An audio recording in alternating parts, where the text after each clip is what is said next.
All right. Seems to be working so far. Let's hope that holds out. Technical difficulties seem to be mitigated for the time being. Knock on wood. Yep. Knock on your nearest source of wood.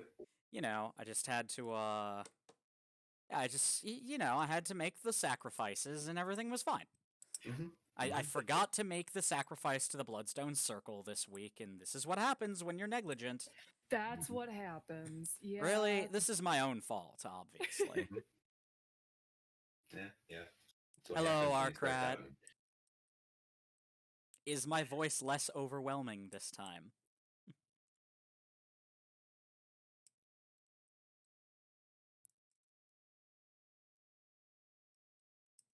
Excellent. Good. All right. Well then, friends, let's begin. Quick notice to the many viewers I'm sure I have out there. The silent majority. Yep. Like the American Emphasis on electorate. mage.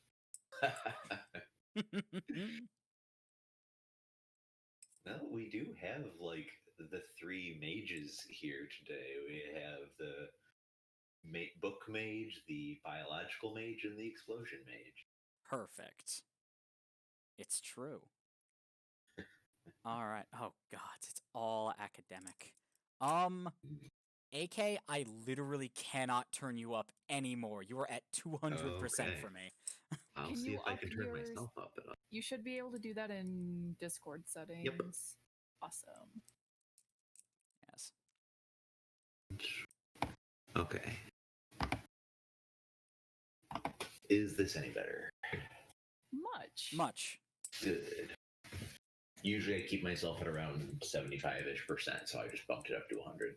Perfect. You sound lovely. Good. All right. Can you hear my incessant clicking in the background? Yes, but it's fun. Okay. Then I will click less. No, it's totally valid. Like, background noise is fine. All right. Now. Let's see. We're down a couple players, so let's just play with our imaginations a bit and explore the museum itself a bit more. So, Arcrat is having an entire time in chat. 100% I am unfiltered. thriving. Unfiltered premium AK. Yeah. Anything above 55% AK will catch on fire when exposed to a spark.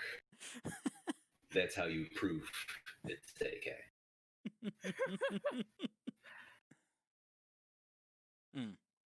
All right. Yay! Yeah, it's streaming after all. Yeah, we love you too, Arcrat. Love you too, Arcrat. Hey. Kisses. And hello, MC. Yeah, my internet appears to be done fucking with me for today, so hopefully, we can get through this? Maybe, who knows? I may have to sacrifice an infant or two, but them's the shakes. Yeah, that just takes 9 months and a little bit of semen. It's not exactly. It's not too difficult.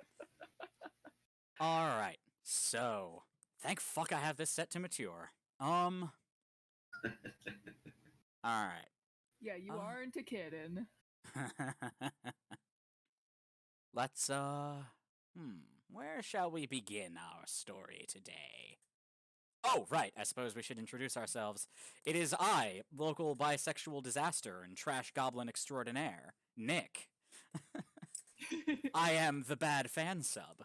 I am joined today by the lovely Akantarian. Hello all, Akantarian here, playing Professor Mulligan Whackbat, PhD. God damn it, Arcrat.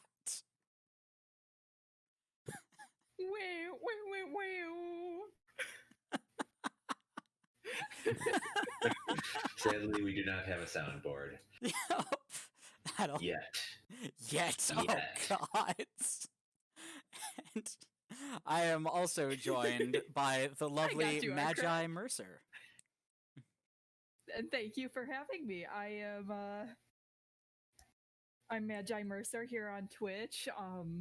Vormonster Central over at Mercer Safe House on Tumblr. Self-indulgent, self-insert artist. And I am playing the changeling horror, the good doctor. Marvelous. All right. Well, um, uh, hmm. What do you want to be up to at this moment in time? Oh, when last we left our protagonists, we were neck deep in research. We were, and mayhaps we still can be. It's mayhap, Absolutely. isn't it? It's mayhap. Either is yeah. valid. All right. One thing research can do for us is take us into the real depths of the library. Oh. It is a multifaceted place. Oh, yes. The library is an interesting place. Becoming increasingly more so the deeper you delve into it. All right. So, yeah, I'm gonna say, like, you hear that familiar chimey ding sound that indicates a missive from the Nebulous collection. And, Please stand clear of the closing doors. Wait, have you wrong listened to Our Fair City? I'm not up to date, unfortunately. Oh, finally, someone who knows. Oh. Oh, where have you been for the last 3 years? I've been ranting about these shows from fucking Heart Life, and no one gets it but me. Oh, finally. Alright, but, The listeners struggle. Yup. yes, I can focus. Sort of. Alright, so. You hear the familiar chime that indicates a missive from the collection. And, as you do, you just find the nearest painting and open it up, and inside is like a little receptacle for a pneumatic tube that has just arrived.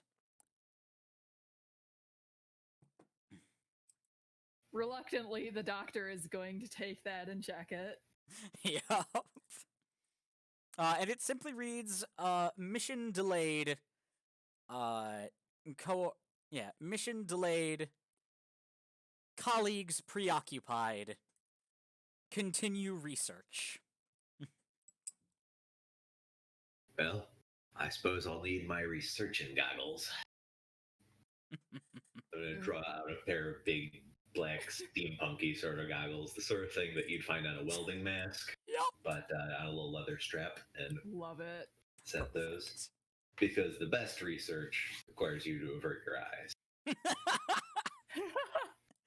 True. I mean, where's the lie, really? I'm sure the Mythbusters would agree. Exactly. My dear boy, if you're not constantly in danger of obliterating everything you know, then you're not really doing science. That's what I told the university time after time, and they kept denying my funding for blast-proof doors. So in a sense, the collateral damage was really their fault. And there were no permanent injuries.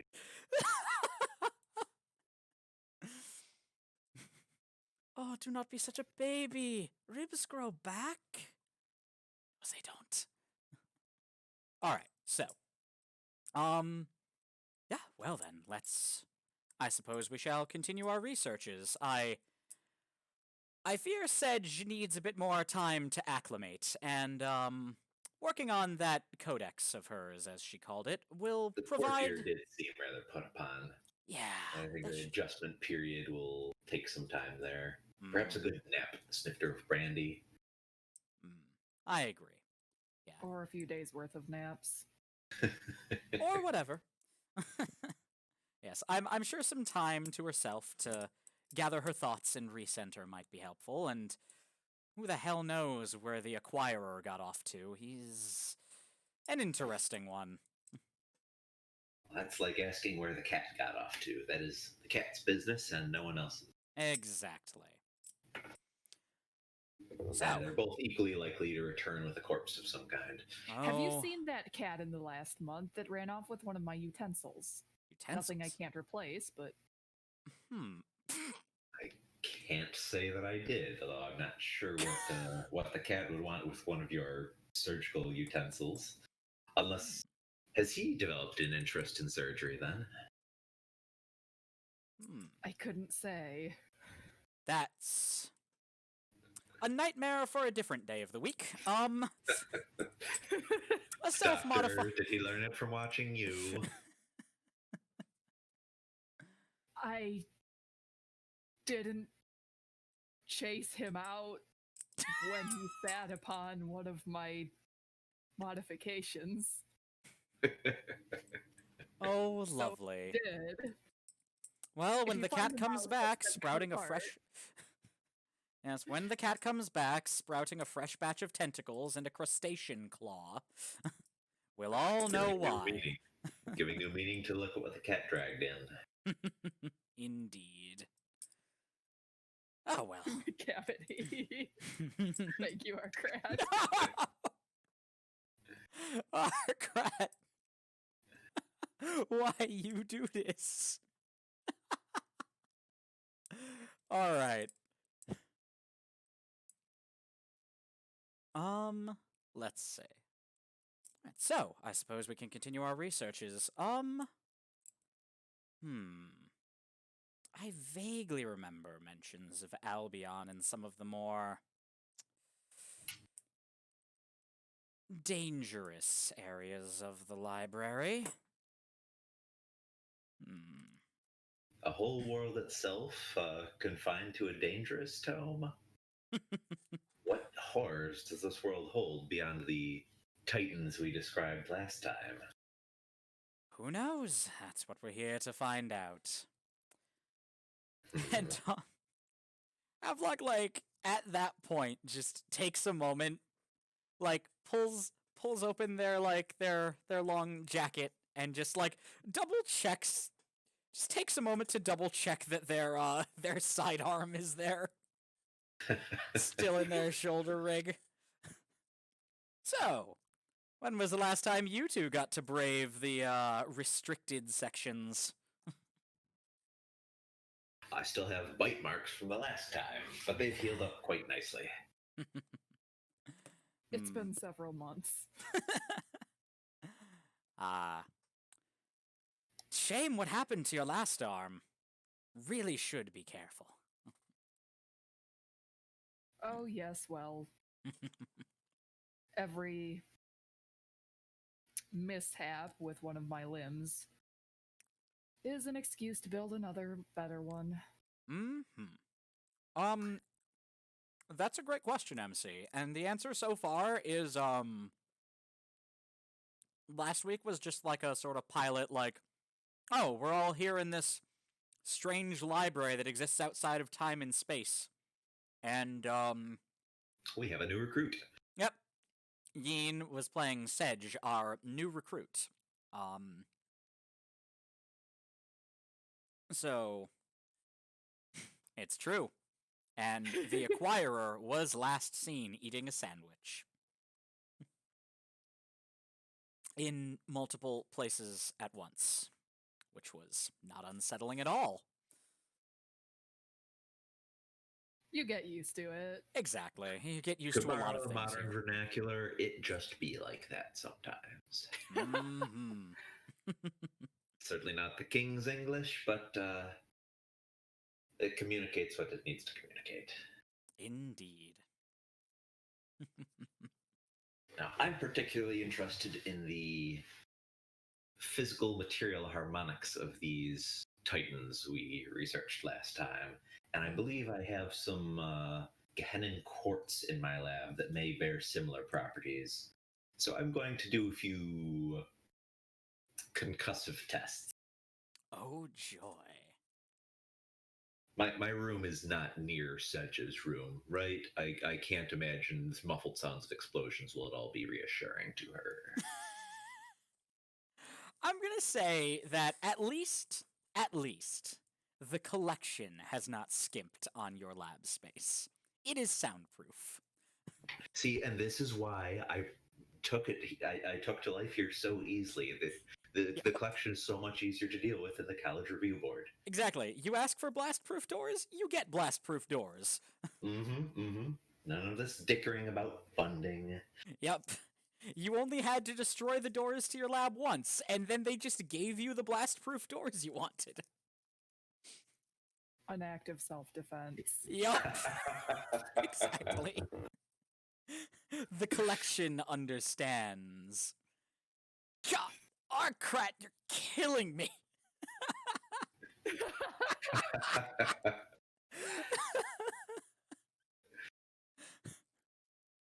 So this is what it's like to have Arcrat in the audience. I understand The how Bun chewing. feels now. The chewing of his terrible sandwich. No, no, no, no, no, no, no, no, no. All right. Concussive tests, you say? Well, that sounds marvelous. If these titans truly walk the land of Albion in the manner that they describe, I do not hope to bring them down or destroy them, but I imagine if they can be convinced to divert their course, to slow their walk, to control their motion in some fashion, well, a bit of explosive force may be a means to persuade them. Meanwhile... Alright. I like that. Alright. Well, I will leave you to your experiments, Professor. As for me... I can brave the worst of the restricted collection with minimal concern, as Havelock looks down at their glowing tattoos. Alright.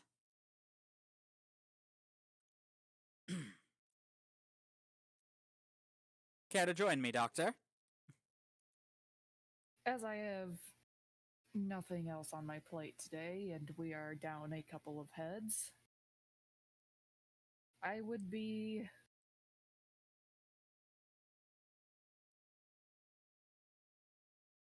And the doctor pauses. Yup. And mask or no mask, you can just tell they're just kind of gazing at a distant wall. Yup. Delighted to join you and assure that minimal harm comes upon you in this restricted section. Oh, I'll be just fine, I'm sure. The last book that tried to bite me burst into flames, which was unfortunate because I needed to read that book. But such is my... Looks dubiously at tattoos again. Blessing. Indeed. Well, either way. And, yeah. Havelock starts leading the way towards the back of the library, and we're already in the section where books are chained into their, the books are already chained into their cases and have, like, conductive materials around them. And, like, grounding rods everywhere. So, you know, as you get closer, you eventually come up against this, like this, one of those old school wrought iron library cages. Oh, yeah. Yeah. One of those, except it's just covered in, like, glowing sigils and runes. Sort of like the chains around Havelock's book, actually. And, you know, hanging on the wall right next to the door is a key. And, you know, one snap of the lock later, and it swings open. And at that point, Havelock does in fact just draw their sidearm.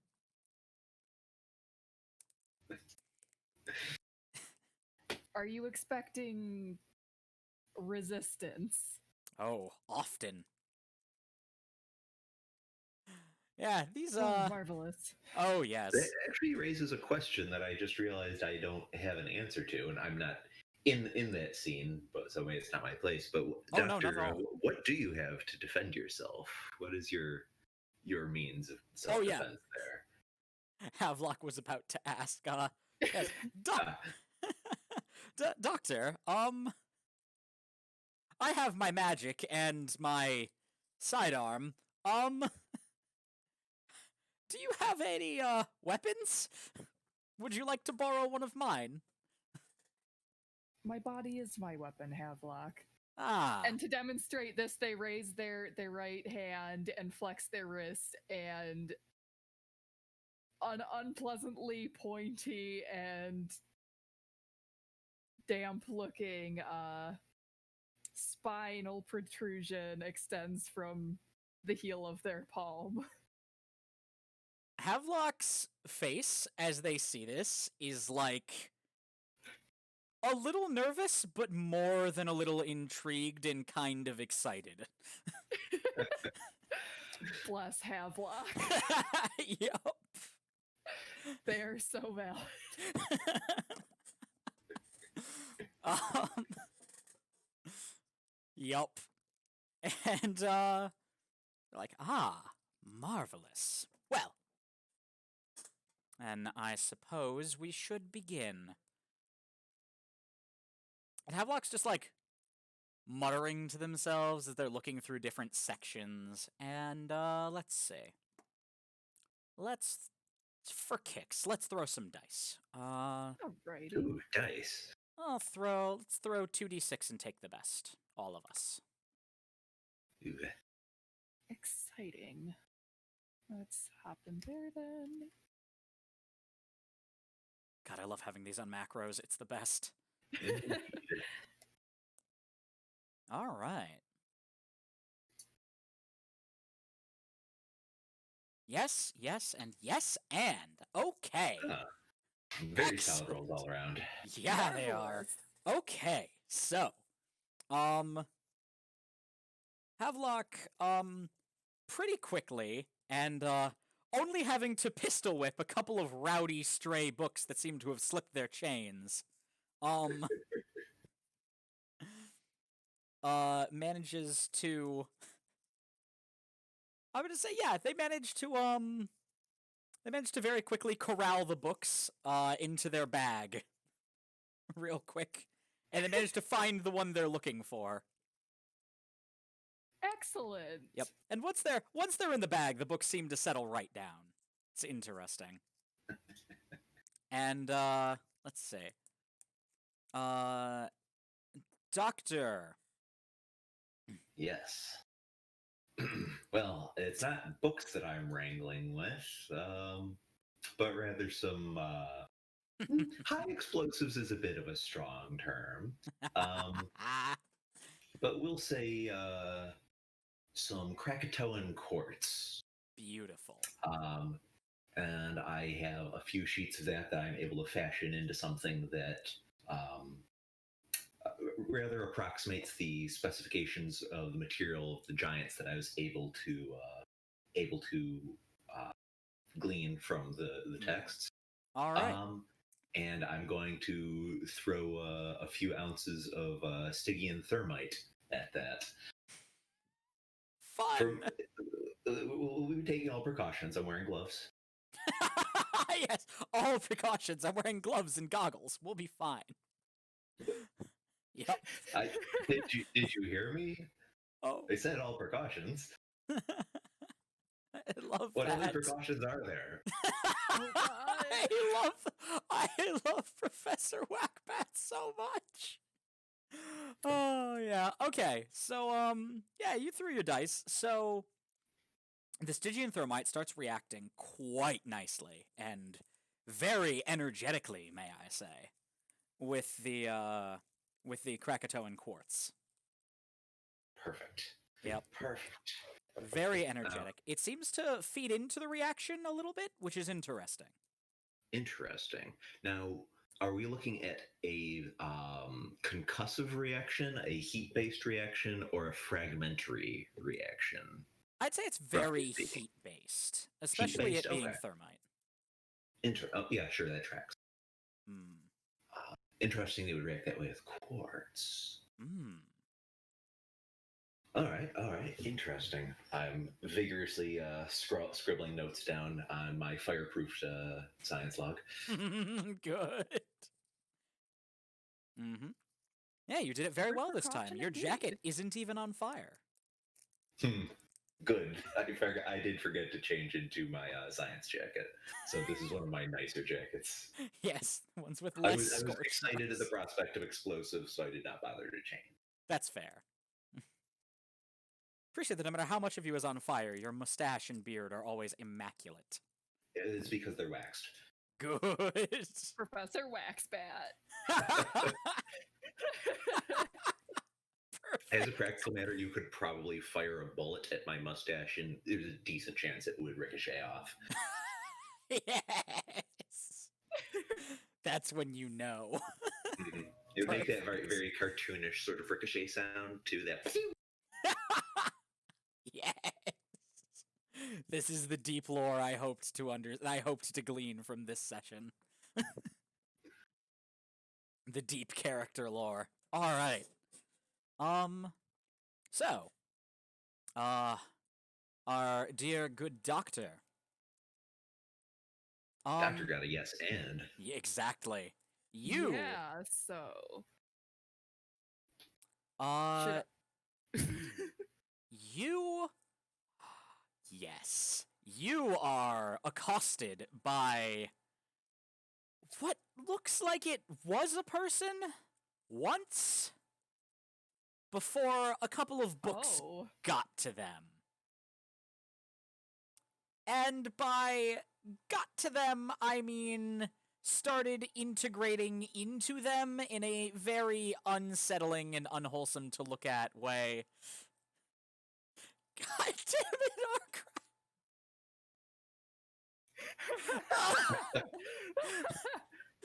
You do not get to yell at me about focusing when you do this! Anyway. Our cred is doing the chat equivalent of stop hitting yourself. Stop I hitting know, yourself. seriously. Like you're hitting me with your hands, no? All right. But yeah, like, it looks like some of the leather bindings from the books have like fused into their flesh in a very, kind of way.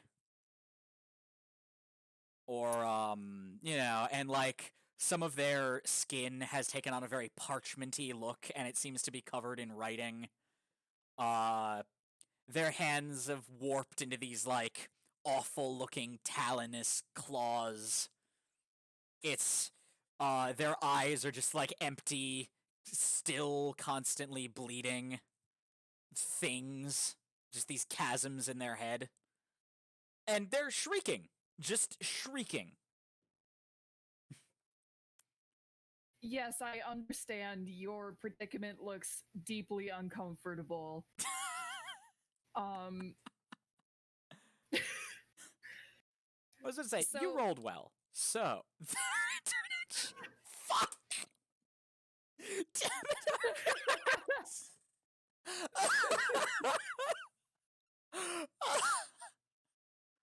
Oh, man. Fuck!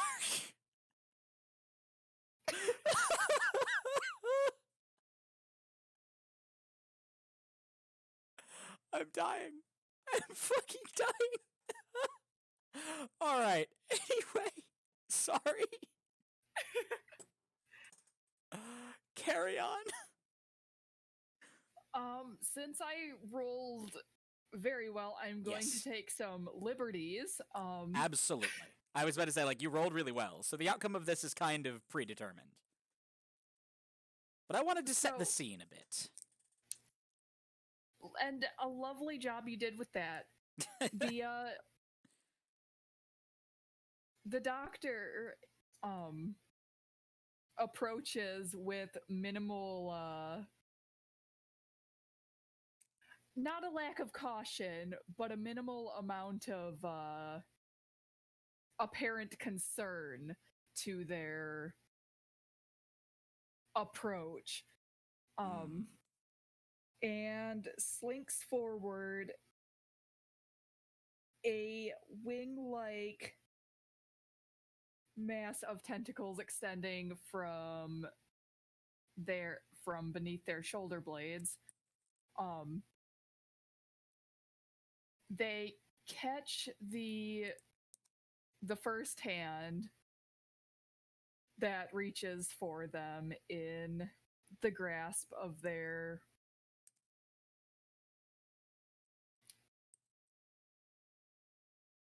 fucking tentacle arm. They've got a fucking tentacle arm. It splits into 3 pieces. Good. We can just call it that. Yeah, we can just call it that. And it splits, and up above the point where the elbow would be on a regular arm, you see that the tentacles do have something like teeth or spines in there, and the wrist caught within it is promptly sawed, dehanding the the arm. Oh. And while the other is gathered in the grasp of the wings, and then it is also given the sawed-off treatment once the first is dealt with. Oh. Okay then.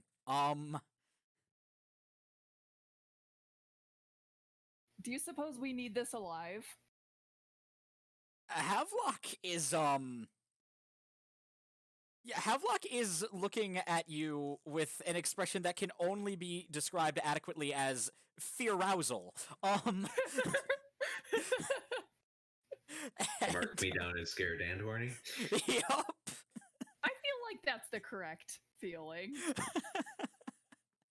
But let's see.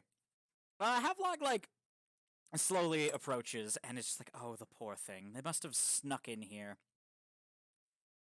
I keep telling people to just ask me to retrieve things for them, but no, they just have to go and hurt themselves doing this. Well, I suppose we should put the poor thing out of its misery. But, and Havelock at this point reaches down and picks up their book and like just takes their book. And despite it being kind of like chained to their side, as they lift it, the chains seem to come loose from around their waist. And then the chains around the book itself just start undoing, or just sort of like undoing and unwrapping themselves in a very like, very serpentine, snakish way, start winding down Havelock's arm to like the shoulder as the book just floats open. That seems very reactive. Yeah. They magic chains. It's great. And nice. Havelock's eyes just start glowing the same color as the tattoos they have on them, which this rotation are... I'm gonna go with teal. Yeah, a nice dark green blue. Lovely. Right. Looks like it would be a shame to waste knowledge. And just while you still have this creature restrained, just puts their hand to this thing's head, and you see the book has opened to blank pages, and this thing just starts like withering away and like getting absorbed into Havelock's hand, and then words start appearing on the book's pages. In a weird script you cannot understand. And after maybe 10-ish seconds, if you've ever watched Bakano, it's kinda like that. I will post a clip of that later, because it's quite something to see. After like 10 to 15 seconds, what are left of its clothes are just like on the ground in an empty pile. And Havelock is glowing somewhat intensely, and then the glow dies down, and they like sort of shake themselves out a bit, and are like, oh, well, they learned some things. Phew. That was things that will help us, or things that will... God not. God damn it! Listen, I don't kink shame you on stream, okay? At least not this accurately. Yeah, just listen. I didn't do this today to get called out, alright?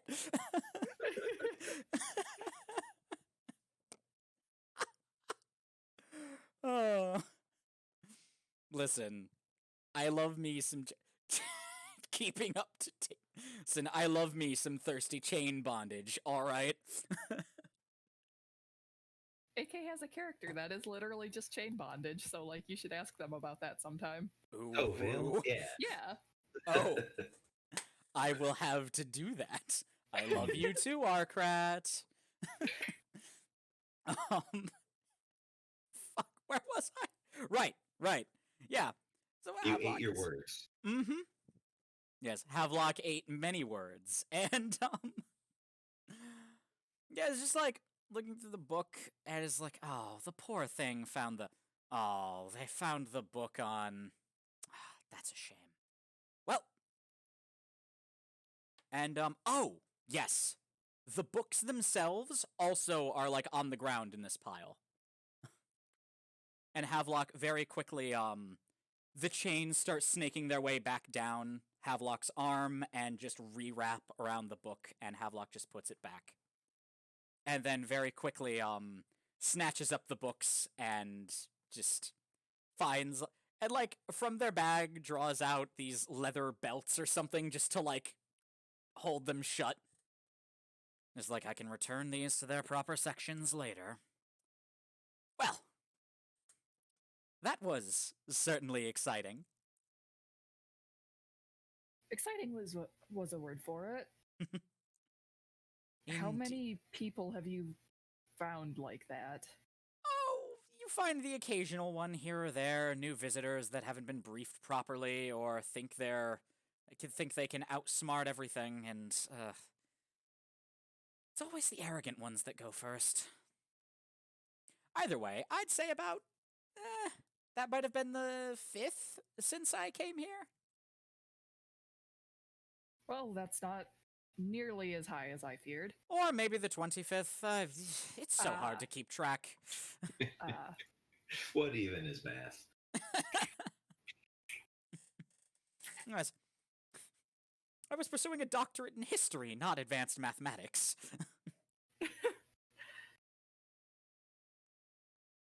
Either way. Gods, if I could write a thesis paper on this place. Oh, the fun I could have. Anyway. Yes. And Havelock, thanks to you doing that, perfect. That's your and. One of the books. Wasby, hello! Yes, my internet started cooperating all of a sudden. And also, I must thank you profusely for the music. It is lovely. I was using it for the intro bit, and it is absolutely marvelous. Everyone, go lavish Wasby with attention for that. It's marvelous. Hello, Wasby! Hello.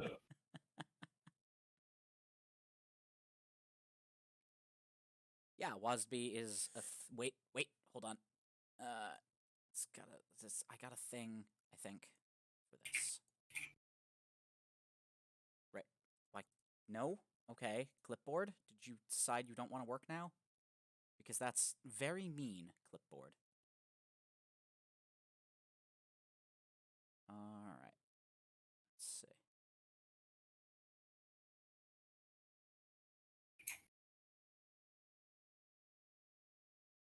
God. Sorry about that. Clipboard did not want to...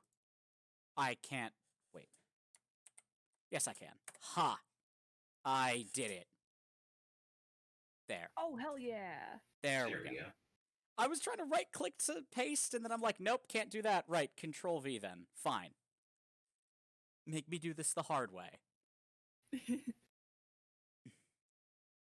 It will. Oh, don't worry about it. I just posted a thing in Wonderland. Like, I expect very few people are watching, and that's okay. Like, I'm just having fun. But yeah, we're live again. I'll save this whole thing as a highlight VOD so it never goes away. And that'll be that if you want. And no problem, seriously. You do incredible work. You deserve to have attention for it. All right. So, yeah, one of the books on this poor thing was the book that we were looking for on Albion stuff. Hell yeah. So that is the yes and. You killed a cool monster and learned some things. I killed a cool monster in a very sexy way. Yeah, you did. Anyway. Alright, yeah, I wasn't sure I wanted Havelock to just be thirsting over the doctor, but now I know that this is what's happening. I'm very okay with it. Bless.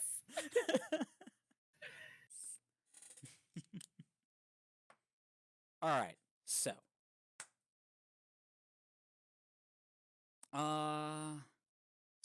Yeah, Havelock's like, we should probably find somewhere safer to thumb through these. Who knows how many more poor unfortunates are out there. One day I really should make a clean sweep of the place. It may be worthwhile to see what I can do with the remains. Oh, certainly. Help yourself. You don't suppose the library will mind? Oh, very unlikely. Marvelous.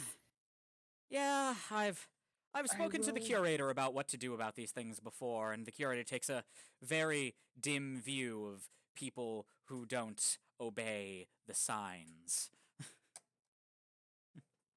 Ah.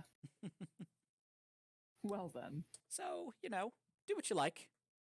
So I'm just going to heft the remains onto my shoulder.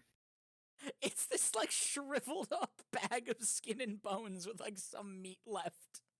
Yep. It's yours if you want it. Yep. So it's light. It's very light, is yes. Exactly. This is recycling. Good. Ooh, this And might be worst case upcycling, scenario, depending. lunch. Yep. Something crunchy for lunch, mayhaps. I'm sure we've all like most of our characters have probably eaten worse things. Yeah. Just Well, reminder that Mulligan did grow up in England. Oh yeah, Mulligan yeah, Mulligan has absolutely eaten worse things. Home of the toast sandwich. Oh god. Don't even get me started on toast sandwiches. Just don't. I'll never understand it. I just won't. Oh god! Ark! Vor puns, great. vor puns, vor puns, vor puns. God, I remember watching some of Pidge's Cubivore stream yesterday, and Bun hopped in to chat just to be like, finally, TF and Vor combined in one game. I'm like, well shit, they're not wrong. Alright. But yeah, you bring back your well-earned trophies to the library proper.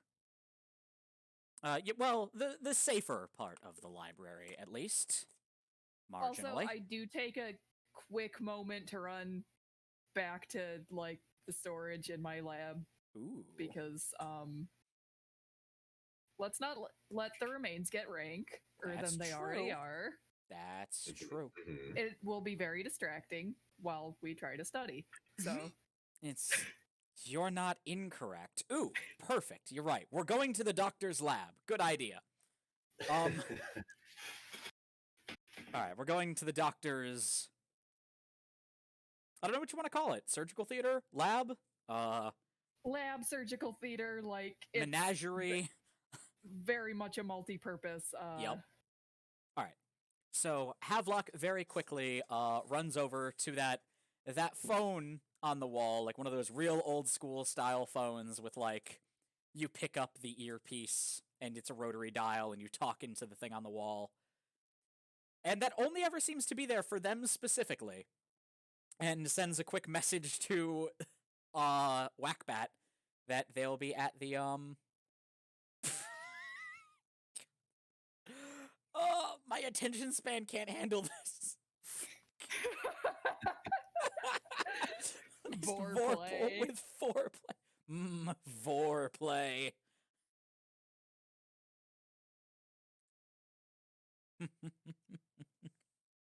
All right.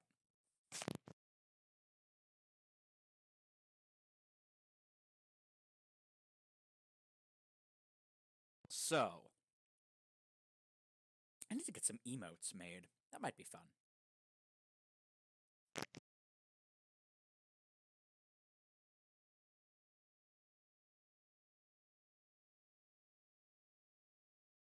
Sorry, I'm just trying to organize my thoughts again. All good. Right. So it sends a quick message. Speaks the message into the phone. And I just like, hey, we're going to the doctor's lab. Meet us there.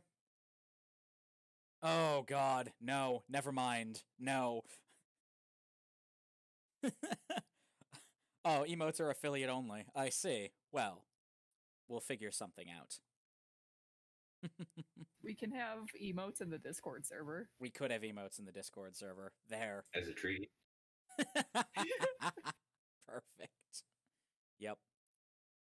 I might need to open this up eventually. Might be fun. Yeah. Mm-hmm. All right. Ooh. Have a lovely phone call, Arkrat. Oh, we're always Vorganizing here, Wasby. Anyway, Well, I Alright. will So, yeah. shake the thermite residue out of my coat and join you in the surgical theater, so let's say, where as I the assume the doctor has a moratorium on what I'm allowed to bring in there. Yes. I was going to say, as the carrier pigeon alights onto your desk to deliver you the message. I fucking love this theme where everyone's communication methods just translate into each other's, and it's so good. Like, I love that as a running gag. Mm-hmm. All right. So the carrier pigeon has a tiny scroll attached to one leg that I delicately unfurl. Mm-hmm. And that way I don't have a message I have to listen to, because my ears are usually ringing after my work. Mm-hmm. Also, yeah. Checks out. Somehow, in Havelock's very spidery handwriting, is just like a message that they're going to be in the doctor's surgical suite.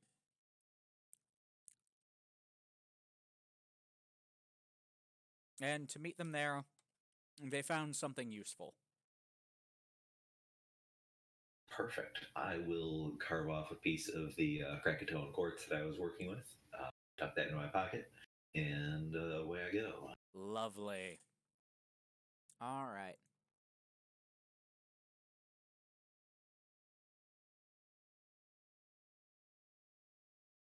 So, all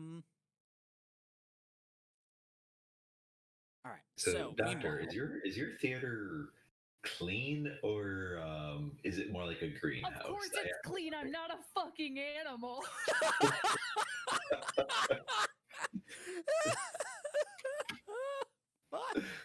It is clean, and you are both putting on lab coats and some fucking gloves, because whatever you say. Because we are contamination hazards, aren't we? I suppose. Contamination hazards. And there's a decontamination chamber that everyone has to go through, in fact. Lovely. All right. Okay.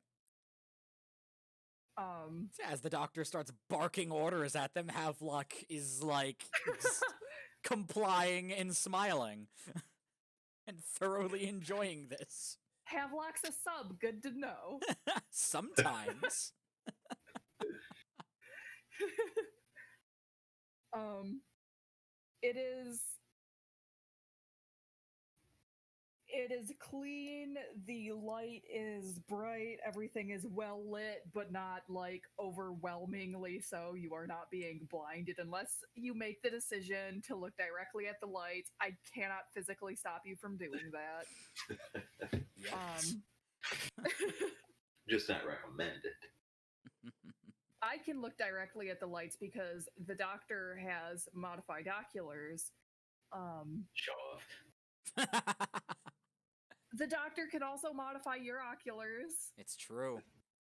and probably do something about the ringing in your ears.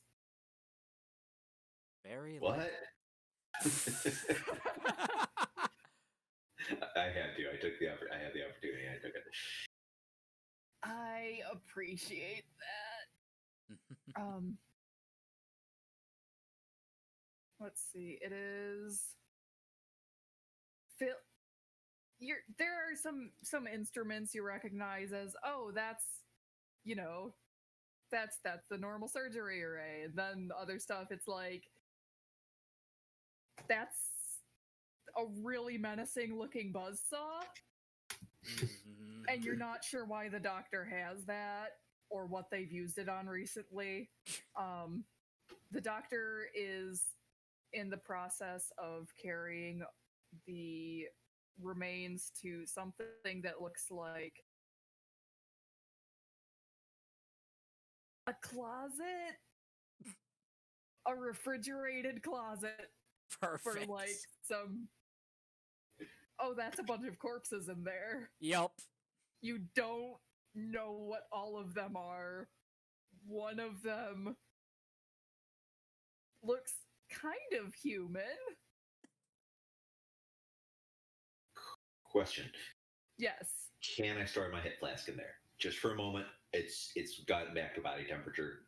I could just chill it. Can you repeat that? Can I store my hit flask in there just for a few minutes? Get it to chill back out. If yes. Excellent. I'm going to just very quietly, like, tuck that into a corner just for a few minutes. It's been sitting in my pocket all day, and it is warmed back up to room temperature.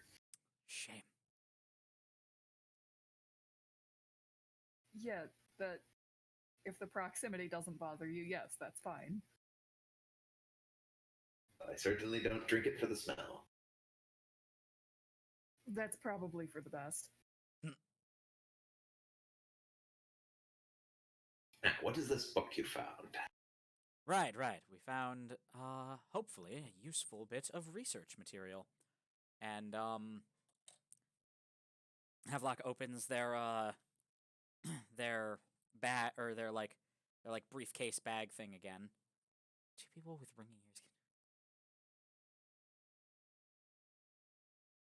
God.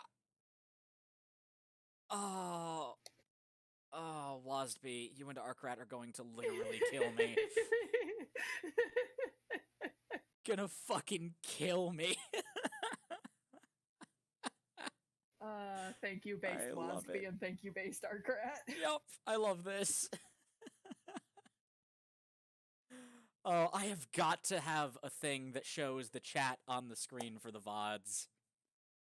So that every couple of minutes that I just pause to laugh heinously at something, it makes sense.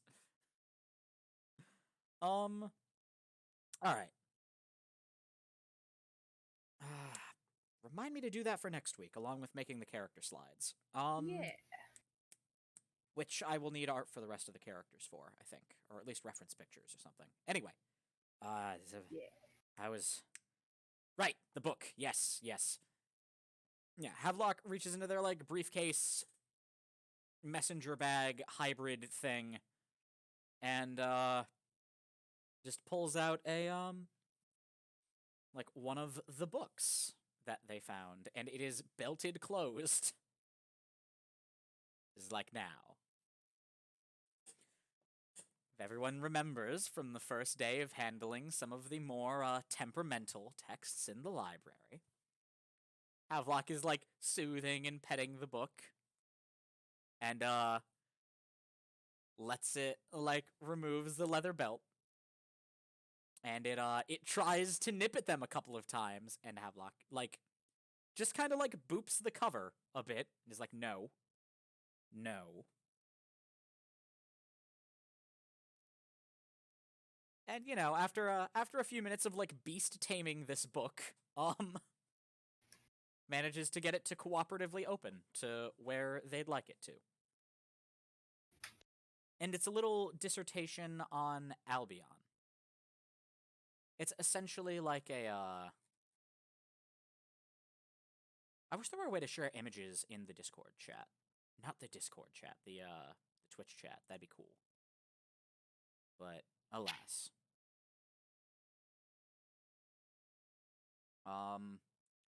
This is the most eye-catching illustration you get. Just post that in RP chat.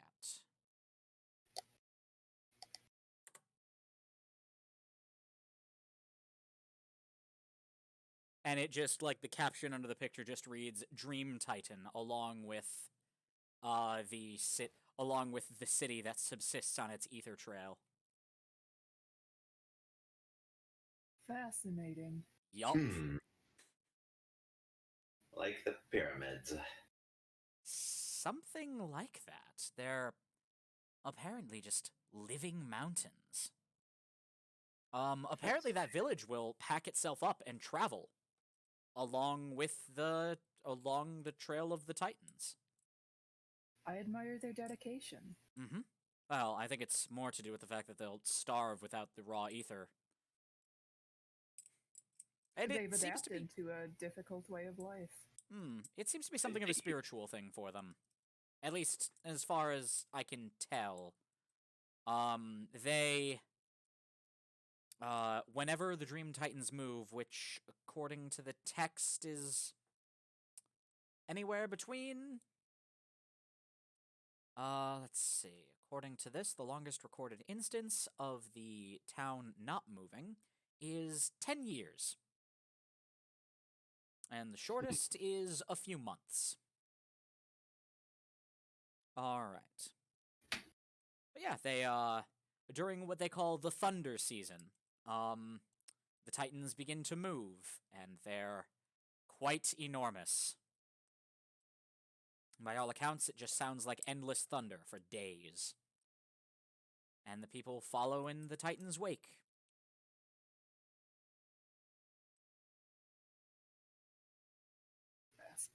If we could... I can only imagine the implications of impermanent settlements like that, how that would influence one's culture and history. Oh, I can imagine. Compared to something like the United Kingdom, which has existed for centuries, if not millennia. Having that lack of an established cultural root, as well as building your civilization around the movements of these creatures, I imagine it would be something far more nomadic in nature, like following the grazing patterns of one's cattle. That seems to be the case. Though I imagine you have far less control over the movements of a Titan than you do the movements of one's cattle.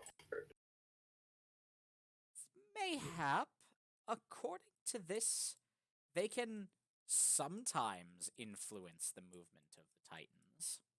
It's not very precise, and how they do it is a very closely guarded secret. And this is just a traveler's journal about it. They say that when last they were there, the people of this of Albion were attacked by a group of, for lack of a better word, just a very large and particularly well-organized bandit clan, essentially. It says here that they managed to summon one of the Titans, or try to beckon it over and have it simply run down the bandit encampment, which did quite a bit to disperse them, needless to say. I can imagine. Yeah, I love Mm. that in this picture you can see the entire town of, like, Mm. many thousands of people just chilling there. That is for a And it's sense maybe of the tenth perspective. of the size of the Titan. Oh yeah, just for a sense of the scale of this fucking thing. These things are Mm. enormous, and that's one of the smaller ones. Fun! Yes. Mm. That was Oh. not in character. The doctor does not do that. That was Be me. understandable if they did.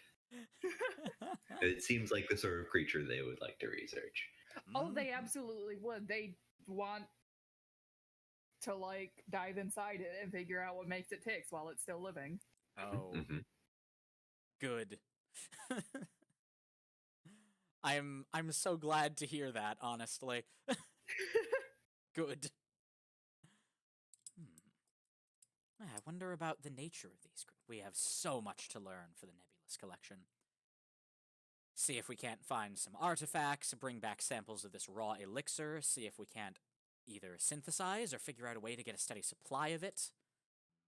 Mhm. So Perhaps many conduct things. interviews with the locals to gain together what we can of their history. This volume seems a bit limited in its scope. Yeah, it's something of a traveler's guide, so it's, well, a traveler's journal, I should say. Yeah, it's not always. And like Havelock's like flipping through a few more of the pages, and it's just like, yeah, now they're just rambling on about the food or who they spent the night with, or ugh. I appreciate meticulous journaling, but it can get so needlessly detailed about things. Oh, interesting. And as Havelock's continuing to look through, is like,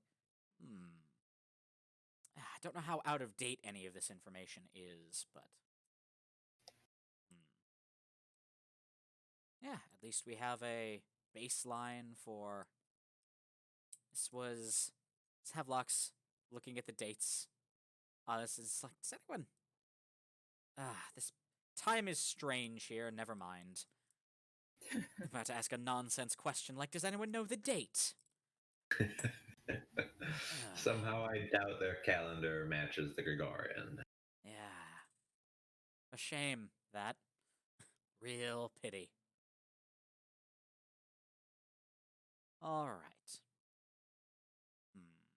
Well, I suspect many of our questions can only be answered on the surface. it's very possible we'll need to make landfall there before it really makes any sense, but without our compatriots, we'll have to make do with speculation in the meantime. We can at least make preparations for the journey. Oh, most definitely. This place is apparently a very arid desert, other than the springs and rivers of raw ether, which does not apparently help any sort of life grow, per se. At least not organic plant life. It's a lot of steppes and deserts. Very good. Then we shall do as the locals do and dress in wide brimmed hats for shade. We must make sure we have an adequate supply of water. Won't do to die of thirst in an alien desert. Ain't that the truth? Apparently they're welcoming enough to visitors, and raw ether is shared pretty readily, so I wouldn't necessarily be too worried about food. And according to this... interesting. It appears the people wish to have a better understanding of the Dream Titans themselves, and some groups called the Few regularly lead expeditions into the Dream Titans if they can. Not everyone comes back from them, but such is the price of knowledge. If everyone did come back from them, that would simply be a tourist attraction. You're not incorrect. We are seeking something more like a Sherpa. Guide into dangerous and potentially uncharted territory. Well, provided this information is up to date and their culture hasn't shifted drastically over what could well be 10,000 years. Well, it's a start at least. I suppose we will see. Hmm. In the meantime, I don't suppose anyone has any ongoing projects they could use a hand with?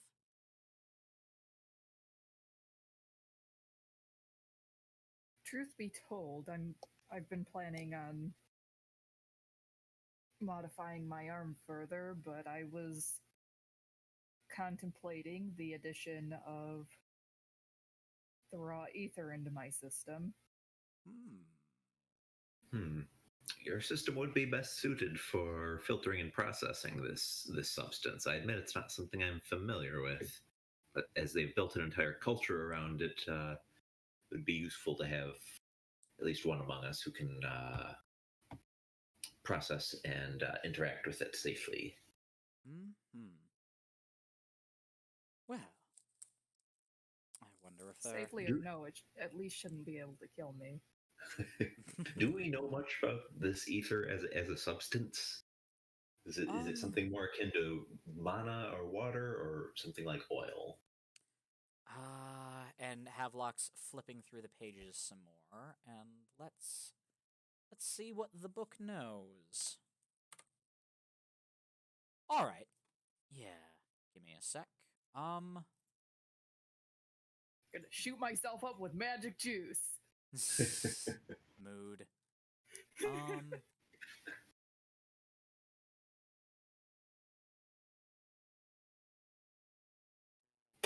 is it?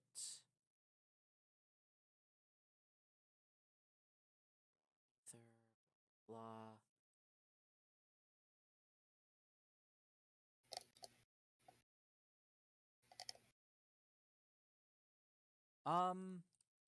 All it says here is that it's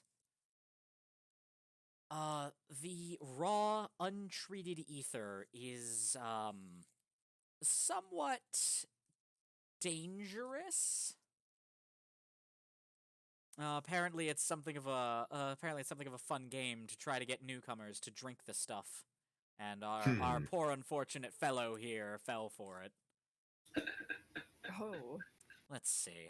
Didn't do too much other than an upset stomach and a bit of exhaustion. Then again, this is apparently they're boasting of being rather resilient against, foreign substances. Who knows?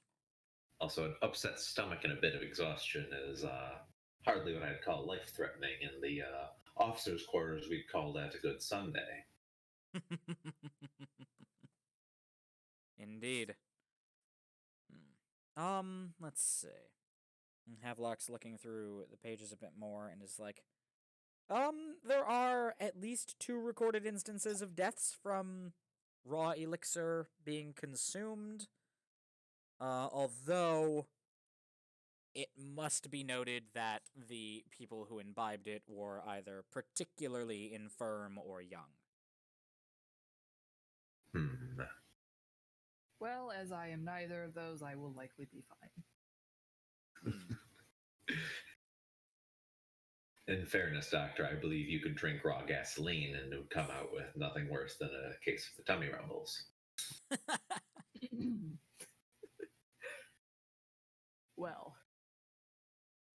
Their abilities are impressive, but hardly the yardstick we should measure our own constitutions by.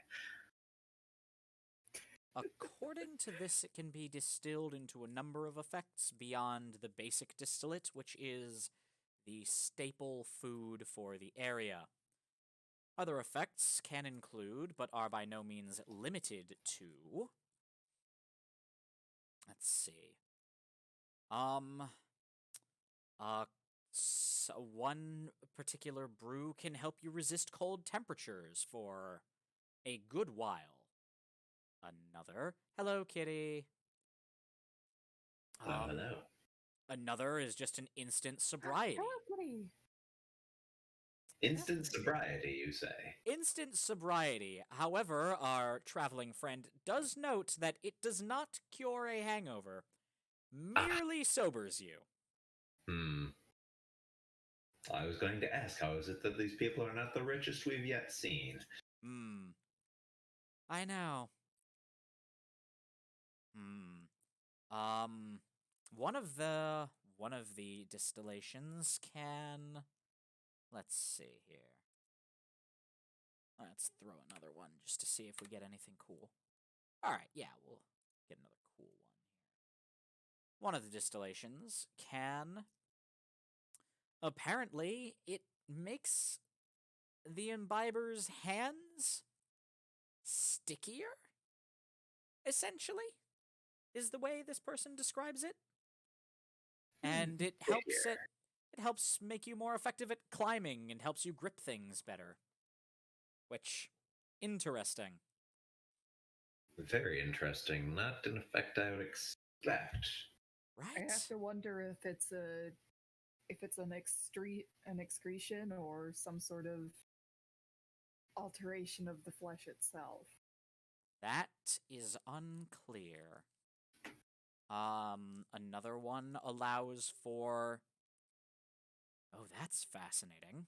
Not that I'd need it, given that I have the book, but another one allows you to essentially identically memorize permanently and forever something you read shortly, or anything you read or hear shortly after imbibing it. Fascinating. That could be very useful. Hmm. If we could figure out how to. Well, I know what I will do before I consult the locals on these formulas. Hmm. People trade in. Not sure what to. Our traveler wasn't sure what to call the local currency. Their people referred to them as shins? Shins. Fragments of metal, random pieces of anything from like random gewgaws to bits of ceramic to metal shards, pieces of glass, circuitry, anything. So Really. are they then more concerned with the composition of their money than its shape? It seems to be the case, yes. I will get very excited. Then I will gather up the scraps from my lab. We may well walk in there, rich people. That is an excellent point. Because I do have a lot of piles of just shrapnel and debris of metal, Beware ceramic. inflation. True, true. Not due About to to destroy crash this a local people's economy. entire economy. That is not my intent, but well, if we can upgrade, say, our sleeping conditions or something of the sort, well, no need to travel in anything less than comfort. Indeed. Well, I can't argue with that. definitely. Well, and Havelock like looks through the is like poring over a bit more and is like, well, that's all the relevant information I could find. The rest is just a lot of lengthy descriptions of a rather torrid affair that this visitor had with one of the locals. Oh, good for them. Yeah, indeed. One moment, I need to take a quick bio break. Oh, take your time. Hmm.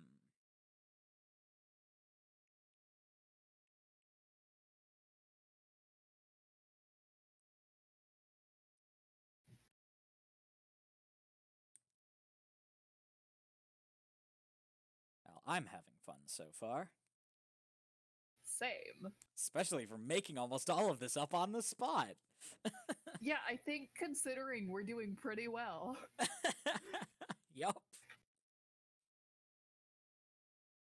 Wouldn't matter if, like, we weren't, because, again, it's for funsies, but, like, Mm-hmm. all things considered. Yep.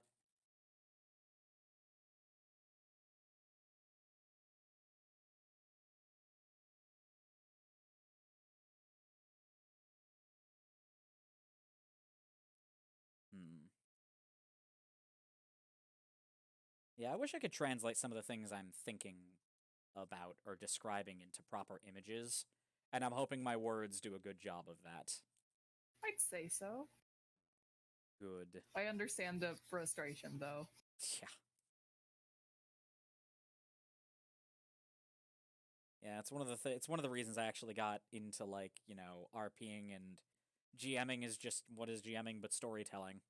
It's essentially this is why I got good at it is because I'm like I have no patience for art. I try, but I just get frustrated. Yeah, it takes a while to build up. Mm-hmm. Well, I'm glad my internet decided to finally start cooperating. Oh, same. Yeah. Let's see.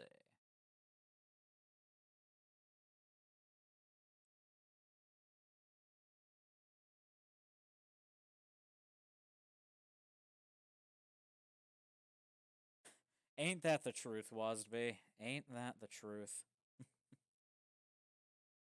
Yeah. It's kind of why I really like RPing just as a medium, because it lets me just take ideas and that's what's happening. I don't really need to translate my ideas into too much. Or I suppose it involves a lot less, what's the word I'm looking for? It involves a lot less indirectness, fewer mediums to work between. Yeah. I'm just like talking about complete fucking nonsense that's happening, and it's great. But it's coherent nonsense that all kind of sticks together in a way that makes sense. That's kind of you to say, Magi. It's very kind of you to say. All right. What to have us do next?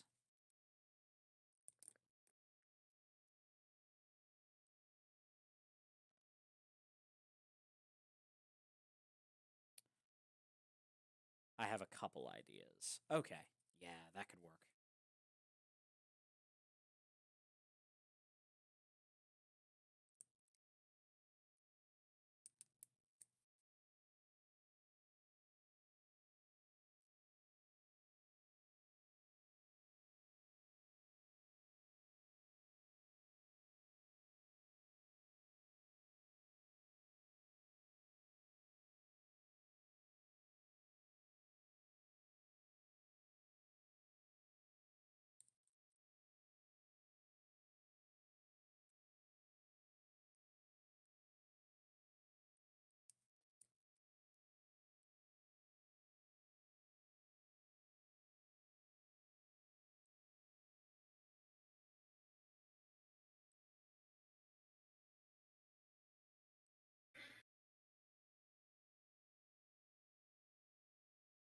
Dead air is rather boring now that I think about it. Hmm? Oh no, I'm just thinking. I'm like, dead air is rather boring. I suppose I should keep talking. Hmm. Let's see. Hell with it. I've got this audience here. Let's use it. Does anyone have any questions so far that I can answer? If anyone is curious about things. Yeah, now would be a good time to like play catch up.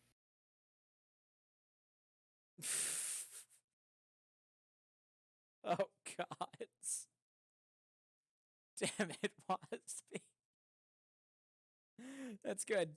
That's real good. I like it. Gods. Oh, what would a prequel to Dead Space look like? Shit. How do you prequel something like Dead Space?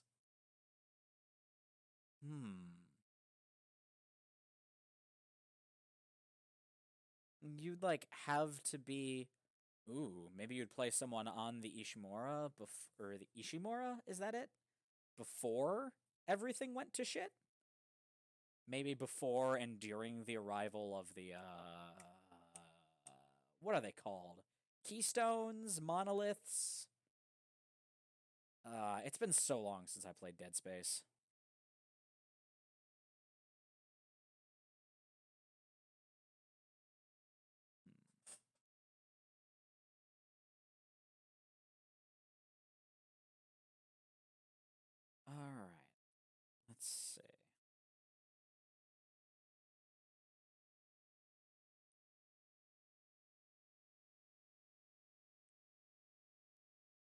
I am returned. After 30 hours of Welcome job back. sin, there's like 5 minutes of horror and you die. That's a mood. God damn. What's up with Tentacle? Doctor's. Oh, there we go. Okay. Yes. Excellent question, Megan. Oh, What is yeah, up with the doctor's tentacle arm? here, let me pull up the reference. This is a good reference sheet. So I can probably post that right to the Anubis Club, Oh yeah, that helps. so Kitty can get eyeballs on this. Yeah.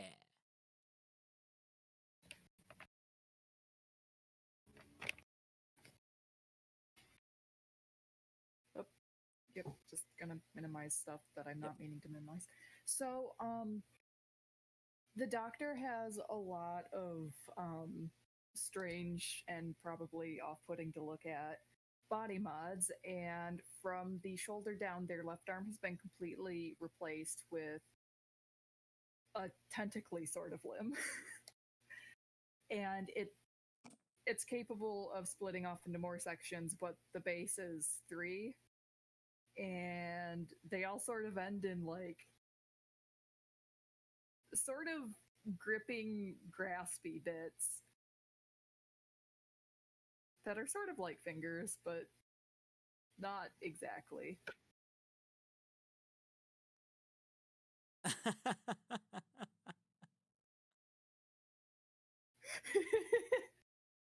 In reverse, though, that's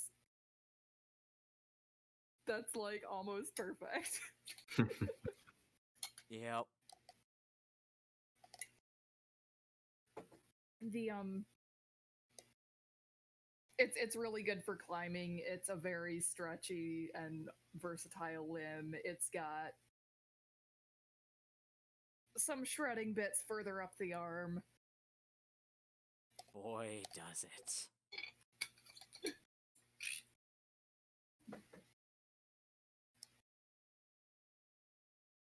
And it doesn't get too damp, so it's fine for navigating the library without causing damage to the books. Good. Imagine many would take exception to that, not least the books themselves. Oh, yeah.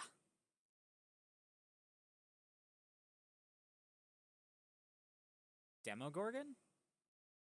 Is that the monster from Stranger Things? Yeah. Cool. And a demon prince of the abyss. Mm. The Demogorgon was good monster design. Mm-hmm. Yeah, So aren't I they a feel D&D blessed. monster? Yeah, like Originally? they named the beast in Stranger Things the Demogorgon because the kids were playing D&D. D&D, yep. Which Cool. is almost cute if it were less horrifying. Almost. God, reminds me of that Siren Head thing. I love... Siren Head is like... I Oh, love yeah. that little TikTok someone made because it's so good. Yeah. Oh, it's the best. I fucking love that thing. All right. Oh, right. We're all back. So, Yes. well, friends, I don't know about you, but I am famished. About dinner time, isn't it? It is. I'm Maybe so we can... glad my specimens have not put you off your appetite. Oh, it takes a lot more than a few random corpses to bother me these days. Well, good, considering there may be more to find. Ooh, how exciting.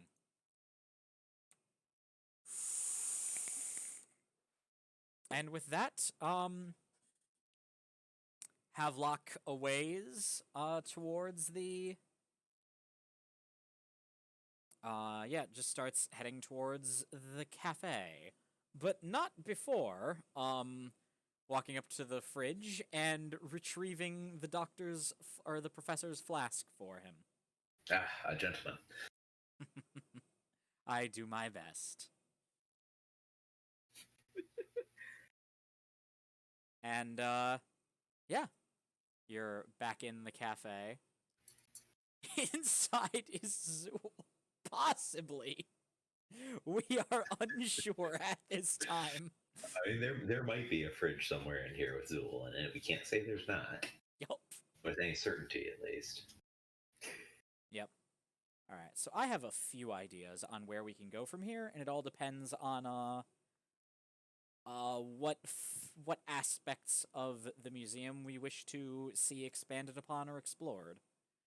We could go check out some of the exhibits. We could go check out more of that looking glass room and just see other worlds.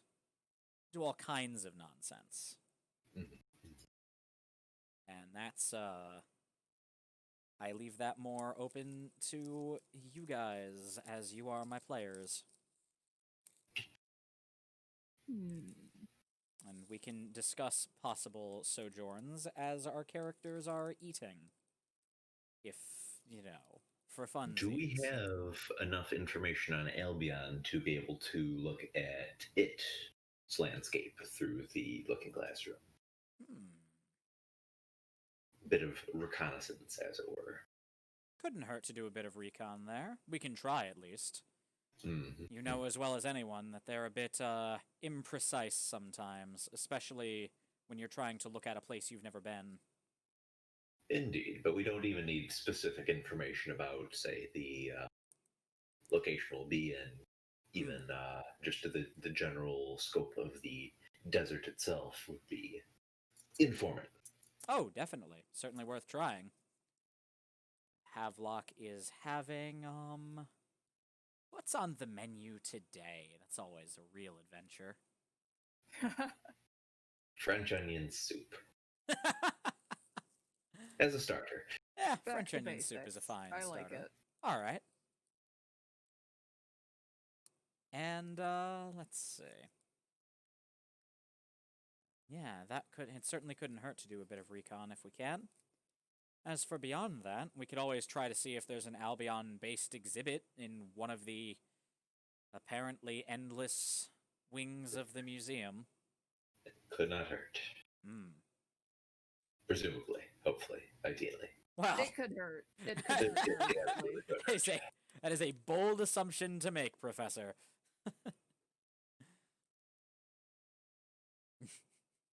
Should be a sign hanging outside of this entire building. The Nebulous collection. Knowledge hurts. Like the was it Mars University in Futurama, where the motto is "Knowledge brings fear." Yep. I mean, where's the lie? The more you understand about how little you understand about the world.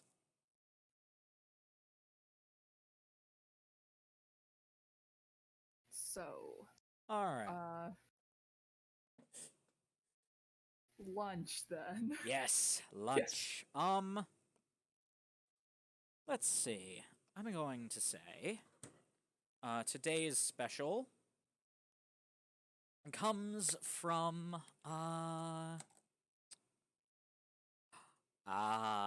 yes. Today's special is spaghetti and meat wall. Oh. That is all the menu says. There is no description beyond that. Well, nothing ventured, nothing gained. It was all break up my climbing gear. The doctor taps on that. Mm-hmm.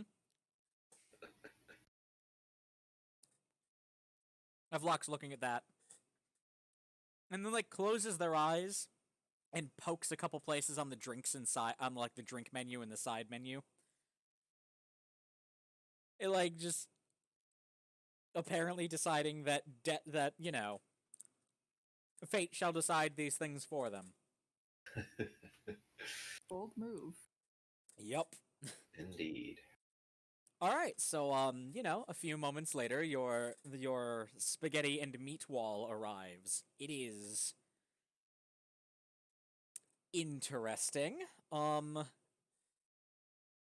The small square cuts of meat are on the plate and appear fully cooked. But nevertheless, that is not stopping them from attempting to escape your plate. In no particular direction.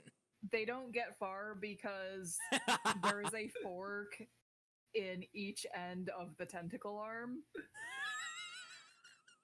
Perfect. And the doctor is very efficiently skewering, rotate, and like taking a moment to bring the latest kill to their mouth. Like a living combine. Oh God. Well, And those are words that I have heard now. you sure have. And Havelock is just watching this all happen with a little too much interest before returning to their own food, as it is still trying to escape. I would say that the professor is delivering some very precise, we'll call them knockout punches here. Just very I quick love it. little knuckle strikes, Mhm. carefully calibrated to daze but not kill. Oh, Yes. All right. So, um, yup. Yeah, your pieces of meat wall seem to be they spasm a moment and then uh and they seem to spasm and then just like settle down. Havelock has taken to Havelock is like conjuring these ribbons of darkness around them and has like chained them to the plate essentially. that'll do it. Yep. And they're like pierced through in several points and they're just unable to move now. May seem barbaric, but we are all familiar with eating food that is merely unconscious. After all, I believe we've all eaten sushi at least once. Yep. Ah, yes. I've Sushi. taken a bite out Merely of a raw unconscious. fish on several occasions. Havelock eats this and is like, oh my. Well, never thought to taste this again. Oh, you're familiar. Oh, yes, meat wall. Spent some time on a few of the more remote islands in the southern Pacific. Where I'm from. There's something about it rings familiar. This definitely reminds me of some of the cannibalistic stuff they did. Well, not the first time, won't be the last. Well, General rule of thumb with eating anything with advanced nervous systems, just avoid the brain and spine and you'll likely be all right.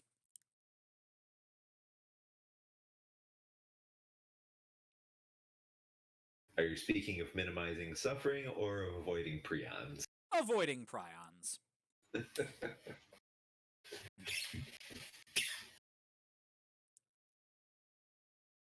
What's on the drink menu today? Let's see. There's a few classic staples, like, you're a better bartender than me, so, like, you know, pick your favorite few bar drinks. And I'll say, like, there's, like, kamikazes, there's that fuck-up drink that's always available. And then there's, like, just some local specialties, from different places. Some of them sound distinctly exotic. Lost Island iced tea. Perfect. Yes.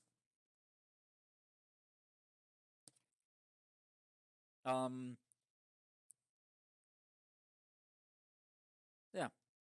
Havelock's predetermined Havelock's unspecified beverage arrives with a nice little label on it. that's that's the thing with the museum. Most of the food when it arrives, or food and drinks, come with like a little card on them. You know, one of those little table cards. It just like reads what the dish is. Mm-hmm. And any handling techniques necessary. Mm-hmm. Oh yeah, Sounds like about right. the spaghetti and meatball came with a small illustrated diagram on the inside of the little table card. Perfect. Mm-hmm. On how to subdue your meat wall. Let's see. With violence. Oh yes, with Violence violence. is unfortunately quite often the answer. Mm-hmm. I did first learn how to subdue my meat when I was in the army.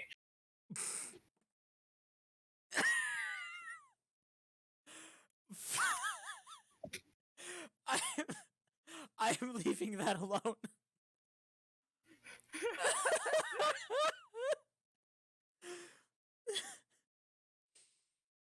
Fuck. Okay. Right.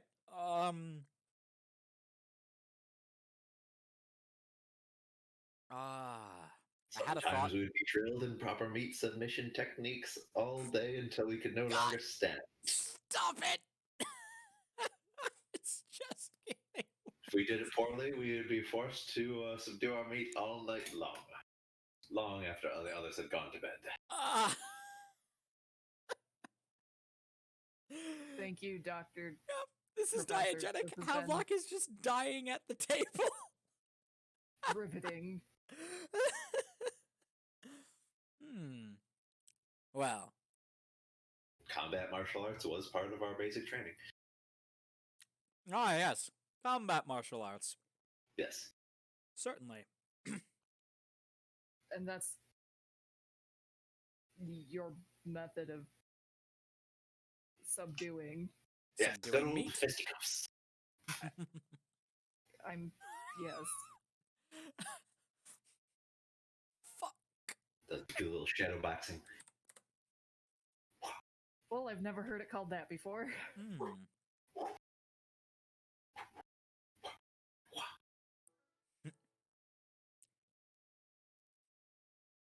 All right.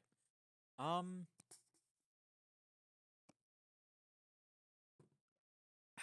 right. Countless hours yeah, doing meat drills. Yup. Thank you, Wasby. Yes, thank you, Wasby. This stream is truly made complete by your additions to it. It's important to keep your meat lean and tender at the same time.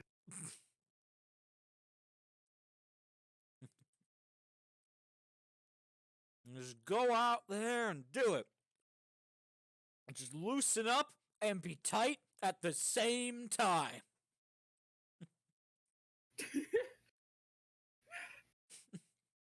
All right. So, the drink arrive, or everyone's drinks arrive. Havelock's is served in a laboratory beaker, and it is simply labeled concentrated distillate. And it smells of apples and rubbing alcohol.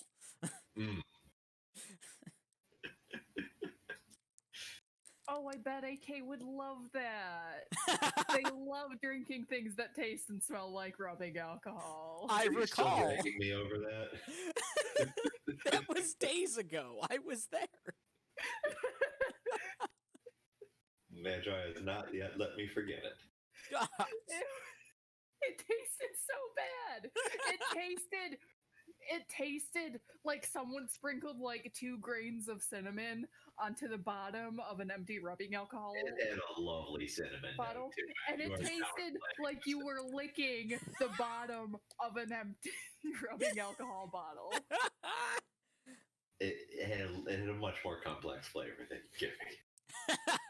Listen, I've had moonshine, and you could both be right here at the same time. Like, I've had enough moonshine in my life to know that that might be correct, because, like, the most adequate description of the blueberry midnight moon I get sometimes is, oh, someone decided to dump blueberries into this bottle of hairspray. Sweet. Yeah, that's fair. I can work with that descriptor. Yeah, delicious. It smells and tastes like hairspray and blueberries. I'd try it.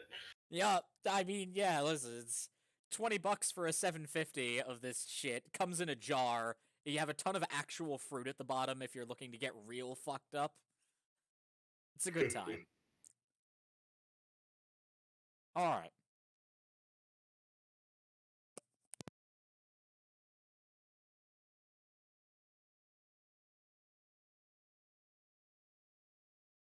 But yeah, so bottle, beaker of concentrated distillate.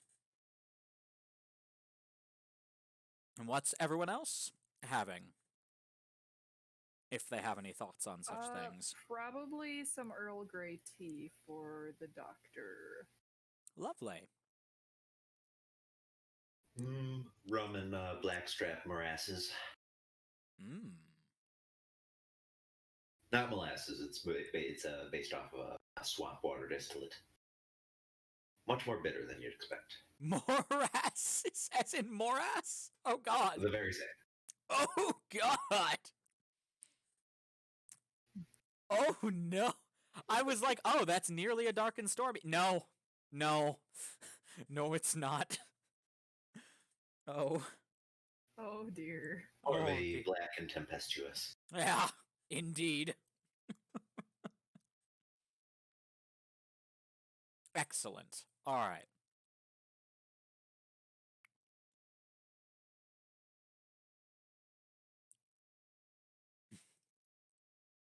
And yeah.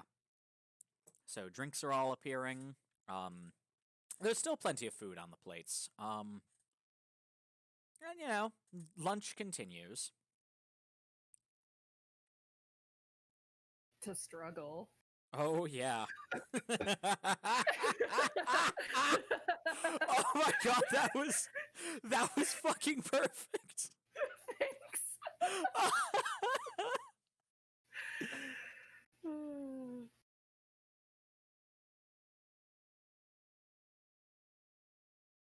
All right. Yeah. So, after savoring every quivering bite of lunch, or dinner, or whenever the hell it is, what is time and how does it work? No one here knows. Time isn't real. Mm-hmm. I find a meal is often richer after I have defeated it. Isn't that the truth? And, You know, wait, Kate, Whackman's a lot darker than I expected. That's not a judgment or anything, but some of the shit he says. I mean, he's from like parallel universe, late 1800s England, like at the height of their imperialism. Oh, yeah. In a lot of ways, he's a lot less awful than a lot of the people he knows. Yep. Like, that's the thing, like, you know, He's Whackbat at is least just... open-minded enough to be like, oh, you're a different person than me, but still a person, rather than, you're a savage, I must dominate. Yeah, like, Whackbat is very... Like, Whackbat doesn't seem very jingoist to me. Yeah, not especially. Yeah. But he does have some... He is looking at a lot of things through that cultural lens of, Oh, like, yeah. Yeah. Meanwhile, Havelock is from, like... Yeah, fuck it. Like, Havelock is basically read out of a Lovecraft novel. He's like a 1920s American scholar. But, you know... It ghosts in their blood and doing cocaine about it. Oh, yeah. But more than that, just like, you know, they might have gotten a little more into the anarcho-syndicalism bullshit. Oh, like, yes. just got much more into, like, some of the social stuff. So they're pretty open-minded about shit. Absolutely.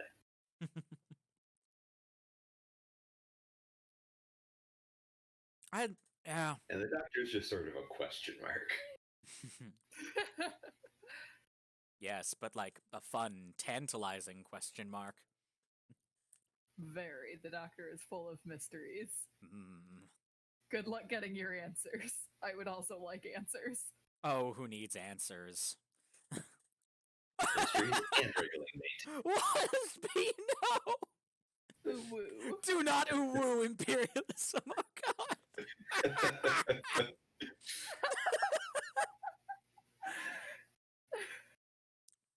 Hello, Mr. Savage.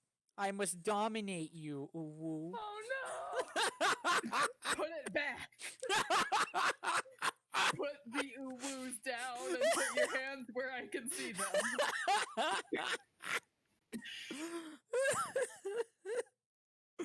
Oh god.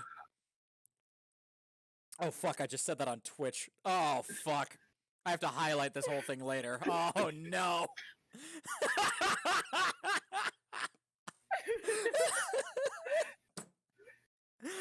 Fuck. Excuse me, occupied China, sweaty, your rebellion is problematic.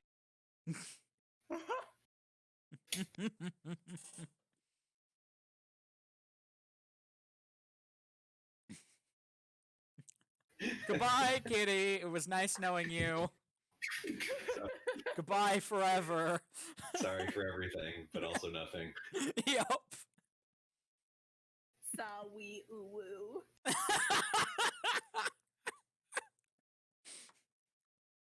Hello, China. Could you please wear some opiums?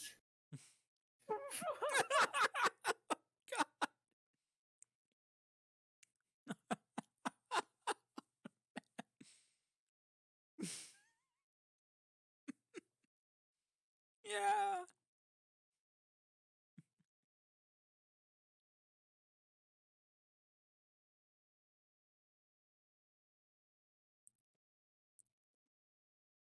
All right, now that we are thoroughly discombobulated. Yep. Now that we've just derailed everything in the worst possible way. Now that we've exposed our viewers to something far more traumatizing than any of the Lovecraftian horrors our characters are sure to face. I know, Everybody's right? Imperialism bad. Do not do an imperialism. It's true. That is the moral of the story, really. Don't do woo and imperialism. An imperialism? An imperialism. Oh, Yina's gonna be so bummed out that she missed out on all of this. Oh, I'm sure we can revisit this. Oh, I feel like there is a deep, deep wellspring here. Oh my god, yes, there probably is. A deep, accursed wellspring. Just a font of pure venomous poison. Sounds about right. That we all drink so very deeply of. I say, did you see the East India Company's epic clapback in the newspapers this morning? Oh god! No! No! Oh no! God, I don't even want to think about East India Trading Company clapbacks. Ugh. The small child in the newsboy cap told me to read all about it. They said that Parliament was, quote, shook.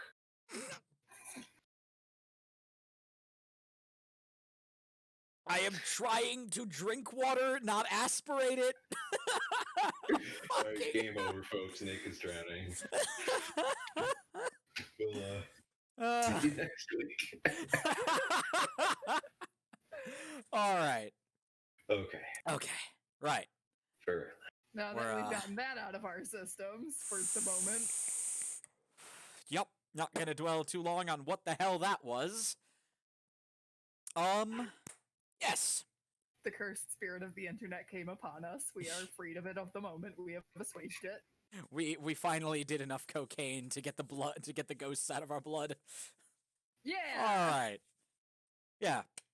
So after meal and drinks, Havelock avails themselves of their afternoon bump and offers the box around if anyone wants it. Yeah, fuck it. The doctor indulges. Good. Visibly impressed. Yep. Just your typical afternoon bump of coke. All right. Moving along. Mulligan doesn't really partake of anything that goes up the nose. It gets in the way of the mustache. That's valid. That mustache must needs be preserved. Truly. Also, like as a practical matter, given what they were putting in hair oil and whatnot in the 1890s, it's probably got a bit of like laudanum or something in it anyway. Yeah, you're not wrong. Probably just a little bit high at most times. Yup. It's how he's always in such high spirits, don't you know? I believe they call that incorrigible, Mm-hmm. full of pith and vinegar. Full of something. Something indeed. All right. But yeah. I have So. an image for you, Oh. and I'm sorry. I'm not. Uh-oh. What do we got? Uh-oh.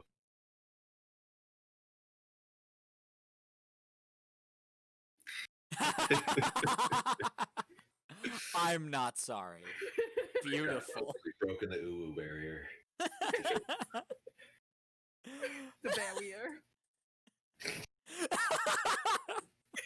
Stop that. Fuck.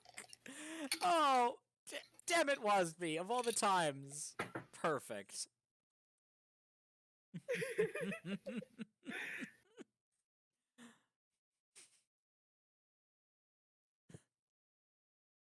Listen, that mustache is, as previously discussed, canonically bulletproof. Mm-hmm.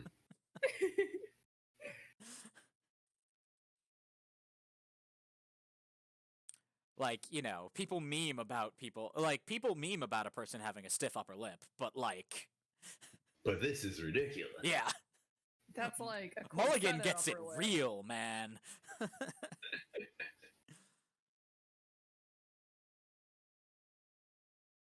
All right, so, you know, afternoon bump taken care of. Havelock gets up, now full of vim and vigor, and decides it is time to investigate the museum further. You know, as exhibits have a habit of appearing and disappearing when it is convenient for presumably someone. You've never met the person it's convenient for, but the law of statistics, the multiverse theory, according to it, says they have to exist somewhere. So,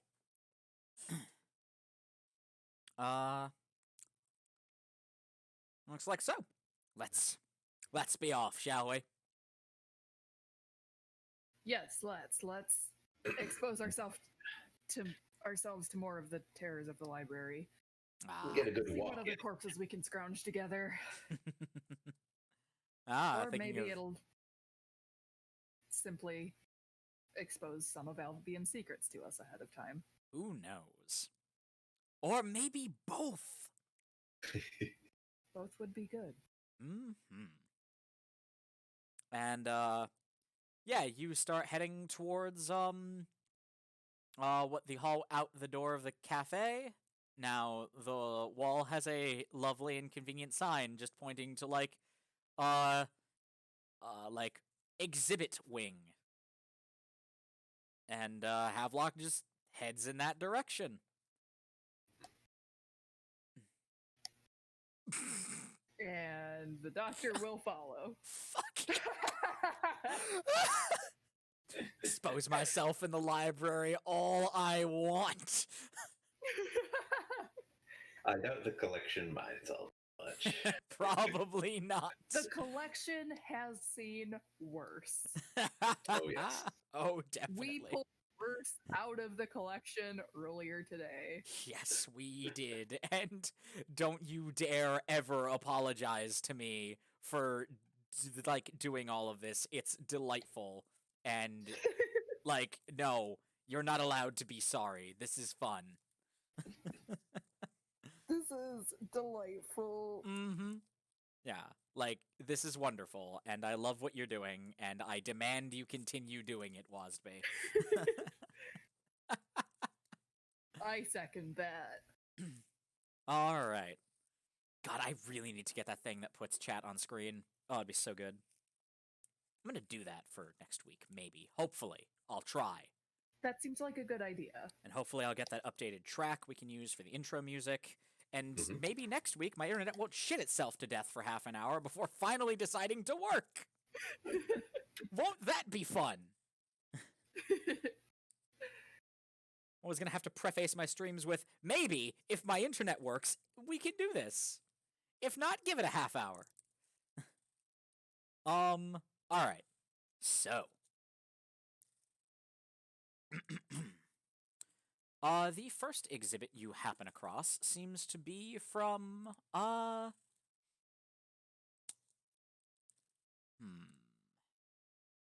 to think of something sufficiently exciting.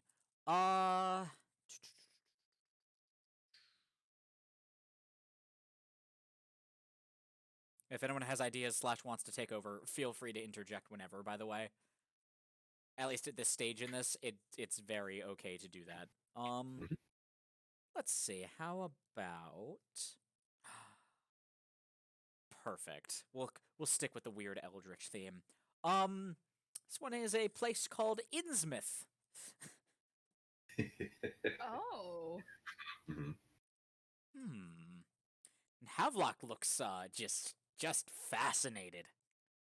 It's like, Innsmouth. I've heard stories of the place. Somewhere you're familiar with, then? It's somewhere in my local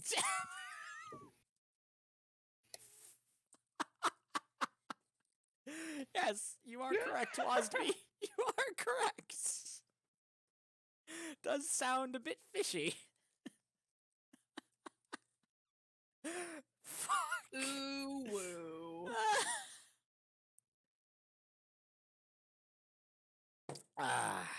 Okay. Yes.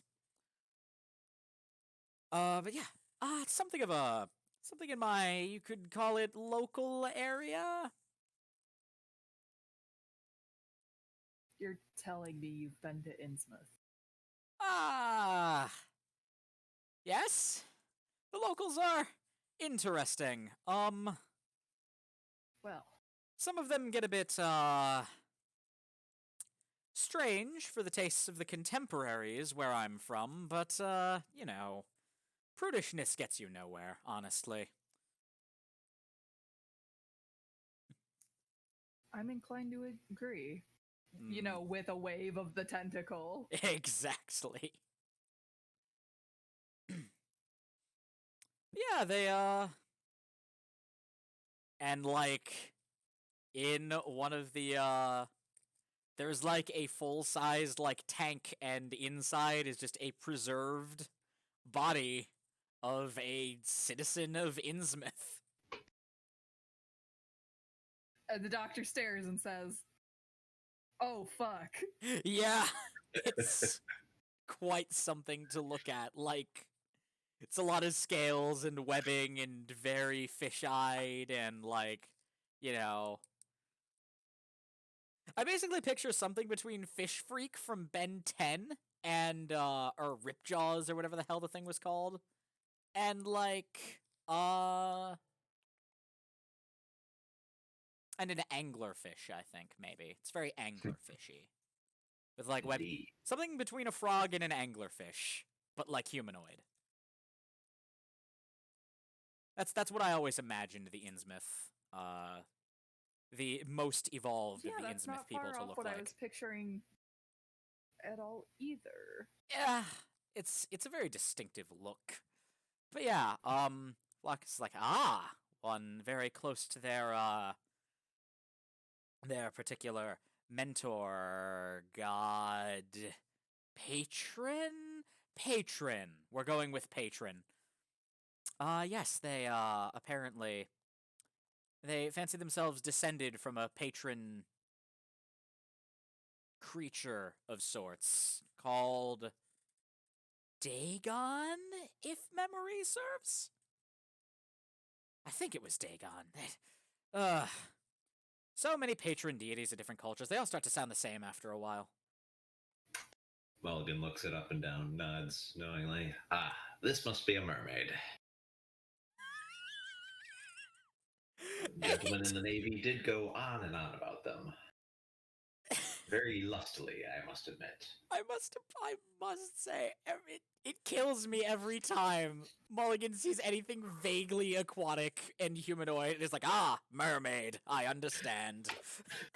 It's so good. I mean, he didn't spend a lot of time on the boat. Yeah, I know. That's why he just says it with so much confidence. Do you mean to tell me this is not a mermaid, then? It does fit all the descriptions. Havlock looks like a little confused as they're looking back to Mulligan. Havlock, looks at this thing, looks at Mulligan, looks at this thing, looks at Mulligan. Does it? Does it really? Aquatic, humanoid, and at least in theory possessed of the necessary equipment for a sailor to mate with it. It does fit the stories, though. Oh, I it admit, is. many of those It doesn't sailors, take much to be able to put a dick in something, and it Professor. does not take much to arouse a sailor's lust after months on the open sea. Well, when you put it in that context. I must say, the sailors and I did not often see eye to eye on these matters.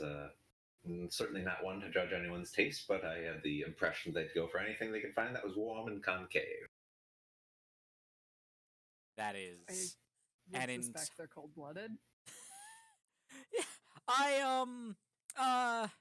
having spent a bit of time with some of the locals, I can attest to them being a bit cold-blooded, yes. At least Hmm. they tended towards it, and they tended to prefer more damp environs. Humidity was not an issue for them, let's put it that way. And as you're moving through the area, there's like pictures of the town, local historical events, things that have happened there. Like it's very much just an exhibit about Innsmouth. And not even all the weird culty shit either, just like the history of the town, notable things that have happened You there. have some familiarity with this place, then, do you? Well, it's adjacent to Havelock, said. I need a Need- favor. Oh. Well, I if I need can you- help you, I'd be happy to. I need you to figure out how to get the collection to let me take a sample. Of the The specimen? body. Ah. I can certainly try. That would be very helpful. I'll speak to the curator about it. Thank you. I don't Alternatively- need to take a large quantity of tissue or anything that will mar the exhibit. But if there is any usable DNA, I may be able to craft gills. Fascinating. Ever the innovator, Doctor. Ever the innovator. I must confess, the ability to breathe underwater would be lovely. It would benefit the collection It would. It would. by opening up the possibilities of retrieval from.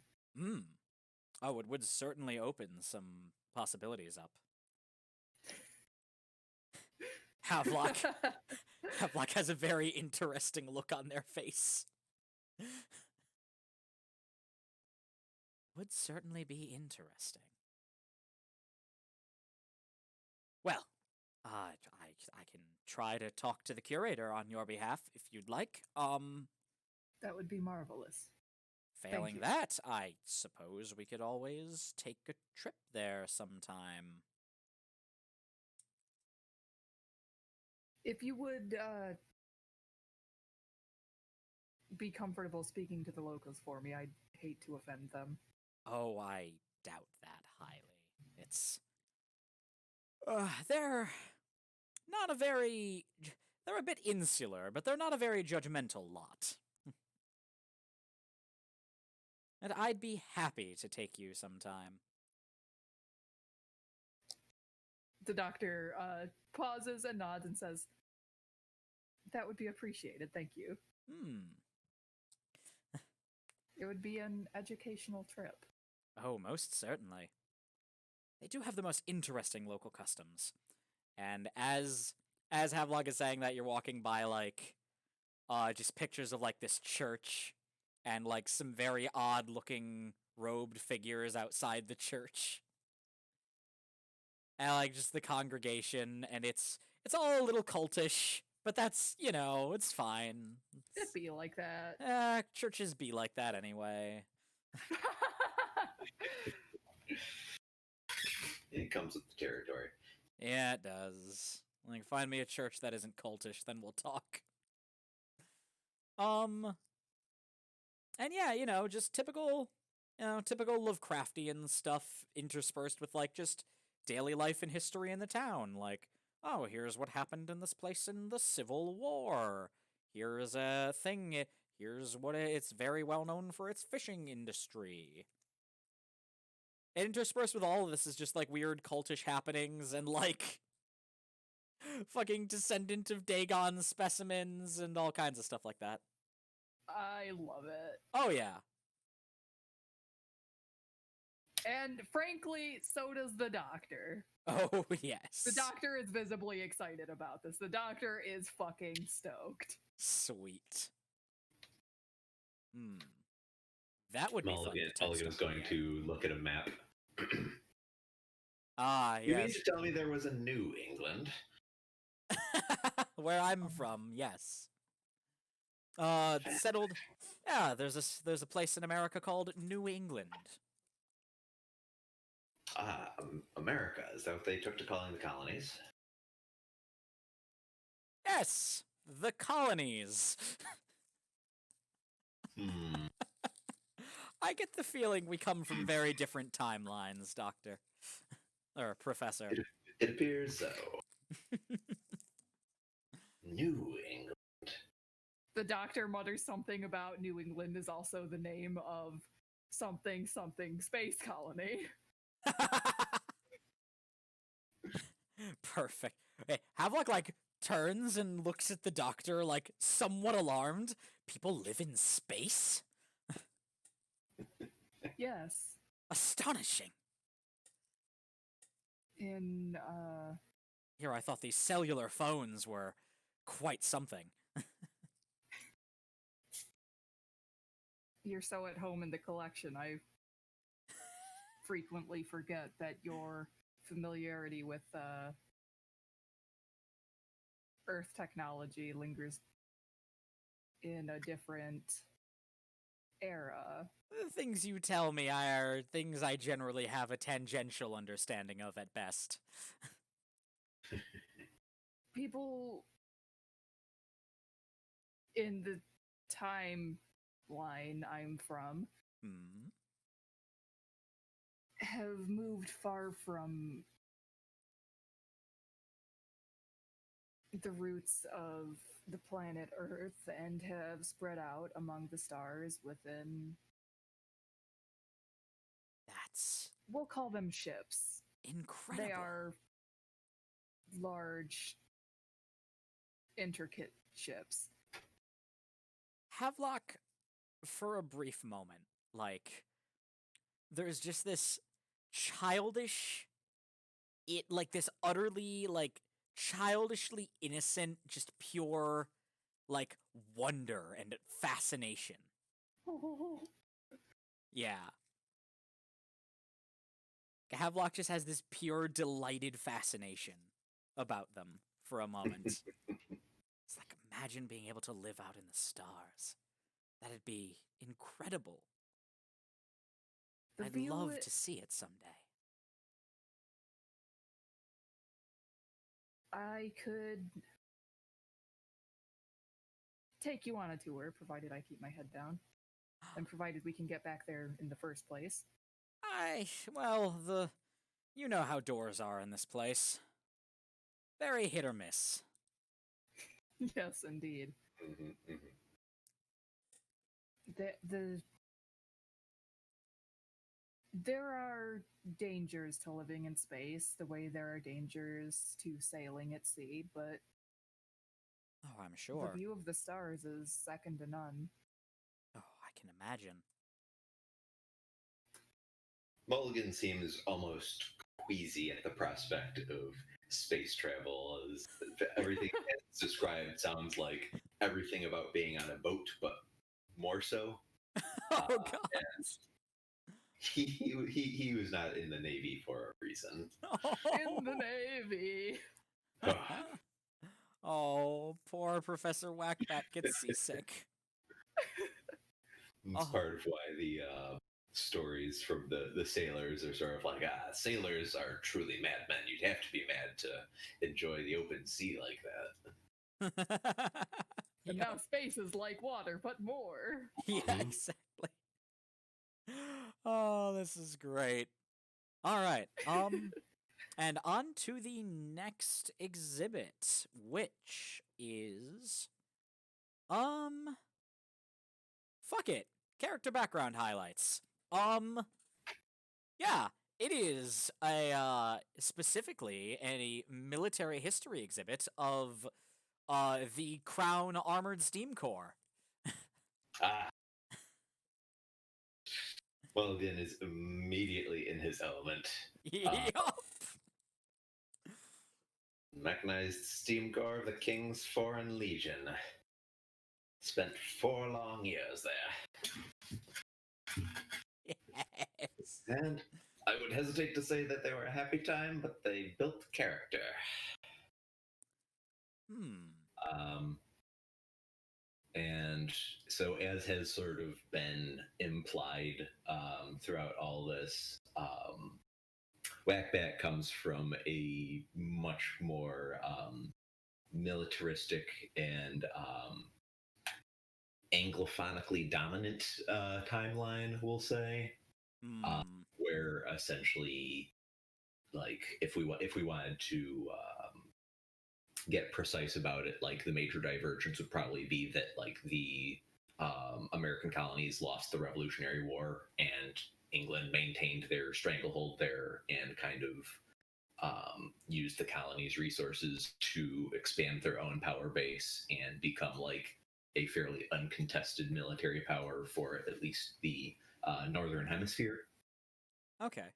And most of the military campaigns were essentially like England's struggles to maintain power in mainland Europe, which is sort of where Whackbat was involved. He was a sapper, he was a military engineer, essentially, because that gave him the ability to use some of his skills and talents, because that's a lot of demolition, that's a lot of construction, actually, the construction of fortifications.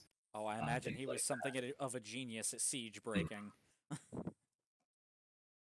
And this would have been probably Central Europe, perhaps a campaign in Germany and France. Think like a version of like World War One, but time displaced 30 years earlier, or something like that.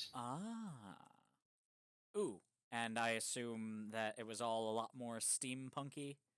Oh yes, yes. Like there were absolutely like big clunky like bipedal mechs walking through the battlefield, sort of thing, and like very primitive dirigibles, and like the type of grenades that would actively go click click click click click click click, very big clunky sort of contraptions. Yes, good. So there's like suits of different. There's like scout armor versus mainline infantry and trenchmen. Just like different suits of armor, which are all just variations of like long And, like, leather coat, armored greaves and arms, and a and like some of cuirass. like the like shock trooper type units were almost literally medieval knights armor, but with extra mechanical bits. So they were almost like power armor crossed with a knight's armor. Definitely more on the looks cool and intimidating rather than is strictly practical. Yup. As some military things often are. So like, Big dick energy with nothing to back it up. yeah. Yeah. Sort of the implication that you get from a lot of it is that like it's a bit of a nightmarish timeline for those outside of mainland England, at least within like the Americas and Europa, because there wasn't really there wasn't really a strong ability to oppose um, England's imperialist power, and you don't get the impression that Whackbat is ignorant of that. Um, and he certainly speaks very stirringly of the campaigns and the action, things like that. But he kind of pointedly keeps his stories about it like confined to like his experiences with it and like stories of adventure with his fellow soldiers and like the comrade in arms sort of band of brothers sort of style, Yep. rather than discussing the whole like, oh yeah, we were subjugating Prussia at this time. Yeah, um, exactly. so there's a bit of a dichotomy there that he doesn't directly address, but I think you kind of pick up on. Oh, yeah, there's like, and not just this campaign, but it starts getting into like the military history of this what is it? Greater Britannia or something it's called in this case. So like, yeah, it's just a long campaign trail of like, ah yes, and then the Empire subjugated this place. But yeah, for this specific it talks about the specific campaigns this particular regiment, as an example, has been involved in. And Mulligan Whackbat's name does show up in like there's like a roster of names or of people who served. Perhaps like a big group photo Oh yeah. or something like that that he Mhm. happens to be in. Much younger, much more, a little more wax in my mustache, as it were, metaphorically speaking. Ho ho.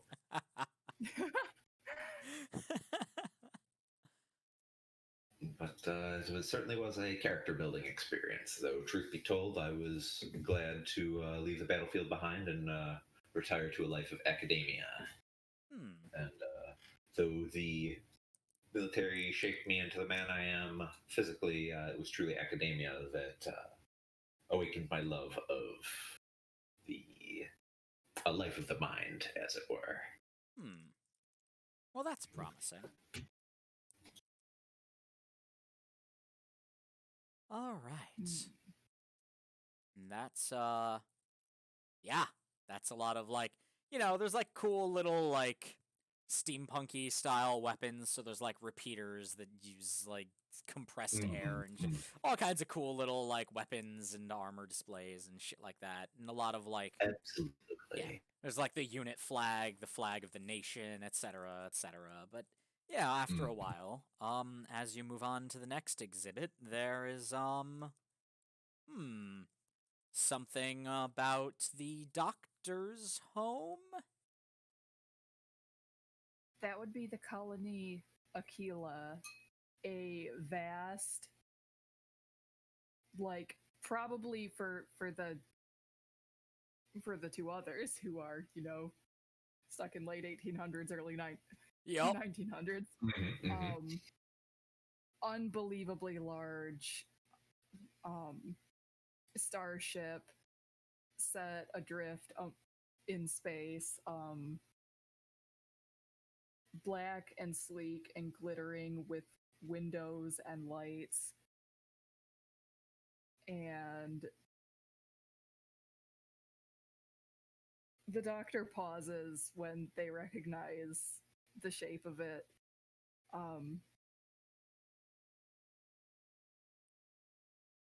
Before proceeding the rest of the way into the exhibit. On display, there is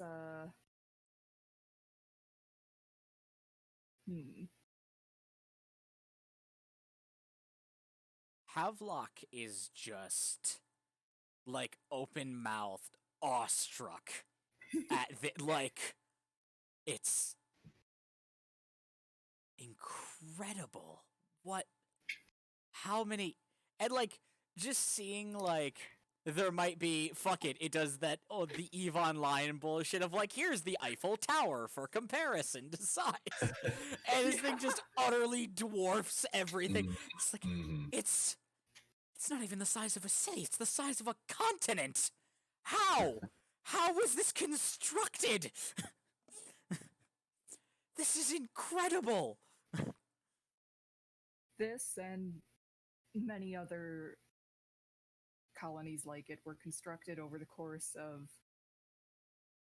I think this model took roughly a decade with the technology we had on hand.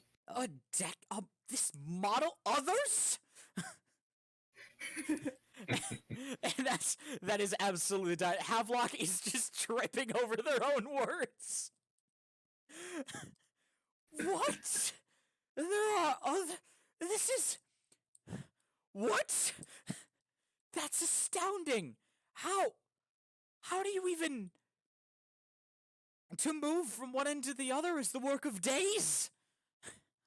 How do you exist in a place like this? I also have questions. I don't know what they are yet, but I know I have them. Looks like, and it just flies through the void? Well, yes, essentially. It is propelled through a nuclear core. It uses what? Nuclear energy. Nuclear energy. That's that. Shit, hold on.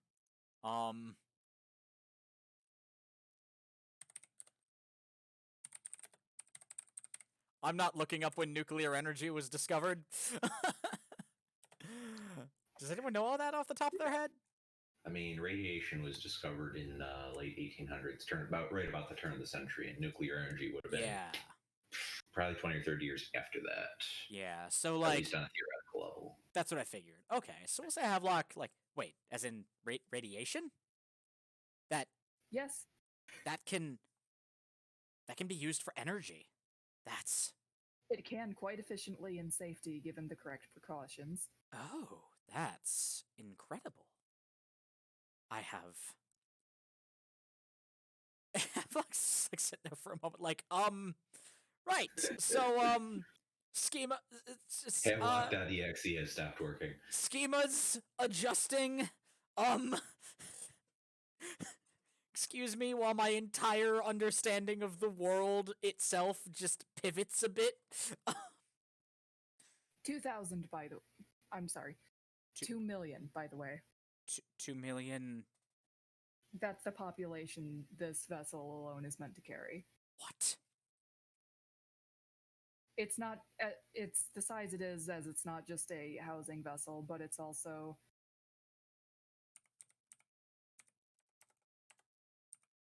It houses the facilities one would expect in. Well, an unbelievably large city for you, I imagine, but. Damn. Okay, yeah. 2 million people? That's. Oh my. This is an educational vessel. Yep. It's an exploration vessel, and we are known for our colleges. There is a selection of 3 of them. Ooh. Also, I'm sorry if I put you on the spot here. No, you're good. I had some of this planned. I'm just shit at explaining things. No, you're fine. Take your time. You're doing great. Take your time. Bless.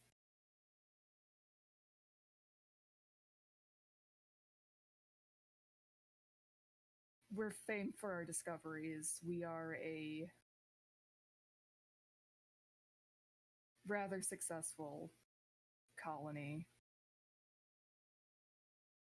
Not that the others have failed in their own tasks, but I would rather say we may be among the most successful. There are colonies that set out to planets across the skies to terraform them, for instance, Mm. making entire planets inhabitable when they were previously not. What? That's a thing that can be done? Yes, though there are countless hazards to it. I Oh my. Um I see. That is it's all a bit much. It's all a bit much to take in at once, I think. Um oh my. And there's like a lot of maybe pictures of the interior of the colony ship. And is this like I assume this thing has like a lot of like there's areas of just like artificial sunlight and like and like places where there's like food grown. Oh yes, absolutely. I don't know It if it's is. greenhouses as much as like just big open fields that are just kept in like domes. Yeah, pretty much. It is fully equipped to be a self-sufficient vessel. Oh, this is Especially in the case of trouble with other colonies. Yep. Havelock's just Um, like staring agog at a lot of these. Like it contains entire fields for crops, and it's huh? Just unable to parse the idea of like the outdoors being indoors. Like that is so wild. God, yeah, it must be. How's Yeah. Whackbat doing, by the way? So he's sort of just been kind of taking things in fairly attentively, but a bit stone-facedly. Like, uh, but at one point he does sort of lean over and, how many planets would you say you colonized? There was a successfully 8.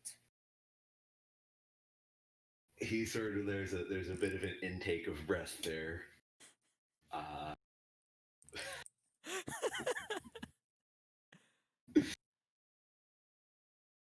and all he expresses verbally there is a whispered, almost inaudible. That's so many. Yup. Try to understand, even for our time, it was many.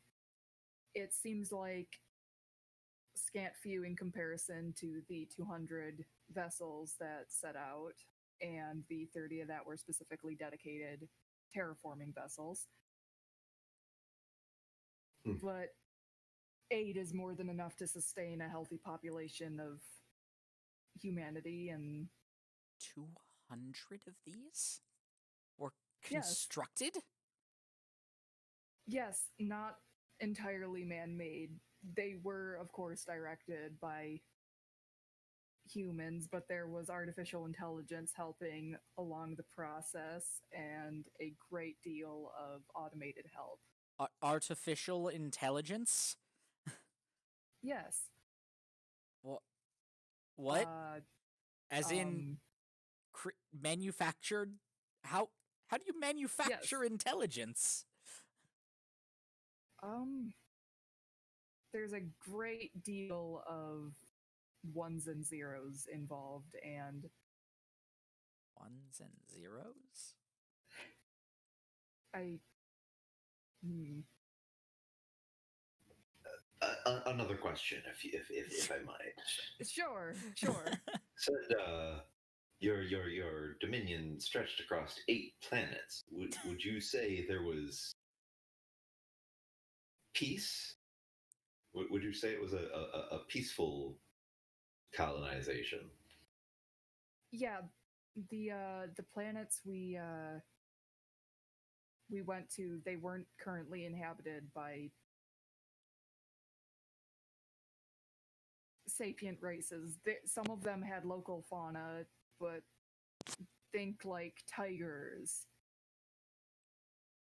bears, deer, that sort of creature. And the local ecosystems were carefully maintained, and That's There's a distant look in Mulligan's eyes, as though he's doing its complex mathematical sums in his head, and he's sort of like goes back to quietly assessing things. His expression a bit unreadable, but he's thinking very hard about something. I feel like I know where his brain is going, and I'm very sorry. Yep. We couldn't have achieved the success we did among the stars if, in the late 2000s, humanity had not reached an accord in space travel. Humanity working together as a unified whole. That's... Understand it didn't come easily. It was I don't imagine it would have. an emergency Still. spurring the nations of Earth to action. Intriguing. Well, nonetheless, it's astonishing to see what a united people can really truly accomplish. Something to think about. Also, I want to note, just as a thing, the technology you're glimpsing is all purely inorganic. You see none of the you see plenty of the instruments that the doctor uses in their lab, but there is a notable absence of bioorganic tech. Oh yeah, I was about to say, like, I assume there's, like, examples of, like, really advanced prosthetics and, like, augmentations and cybernetics. And, like, as Havelock is, like, looking at those and marveling again at the idea that a person could just be remade from machines, and just, again, having to reassess everything they know about people. Just, like, they do turn to the doctor and are like, I see all of these are incredible changes, enhancement. Let's go with enhancements to the human baseline, but why are none of them the type of thing you've done with your Havelock just gestures vaguely in your direction. Yes, I was in the field of these prostheses, these enhancements, and they wander over to a display of very intricate, very sleek prosthetic limbs, arms and legs, and you see smaller, much more intricate and complicated pieces that look I don't know if Havelock is familiar with the inner structure of an ear, but basically, like, super high-tech hearing aids, like extremely advanced reconstructed ears.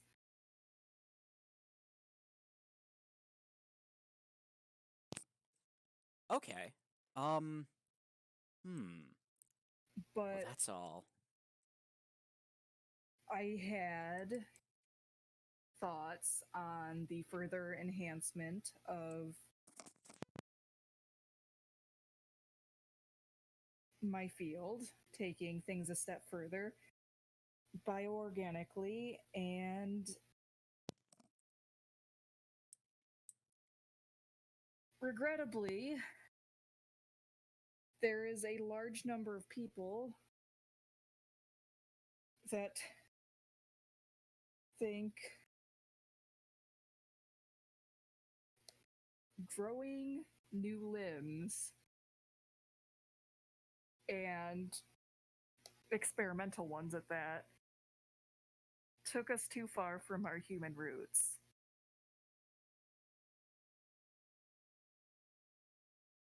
Oh, they. There is something of a fear of losing ourselves ourselves among the stars. Well, that's a bit close-minded of a people that accomplished all this, if I'm being honest. I thought as much as well. What is humanity but the ability to think and feel emotions and collaborate? This is... That's very deep.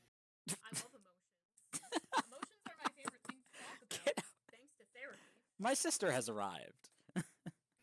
Welcome, Nick's sister. Hello. So hello, world. So yay. Mm-hmm. All right.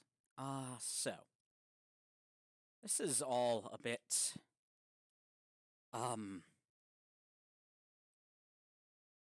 it's all just there's an awful lot of all of this. I've learned so very much today. But yes, let us continue. Are before we do, are you What? Are you two all right? I understand that the culture shock must be Yes, quite. something. Yes, indeed.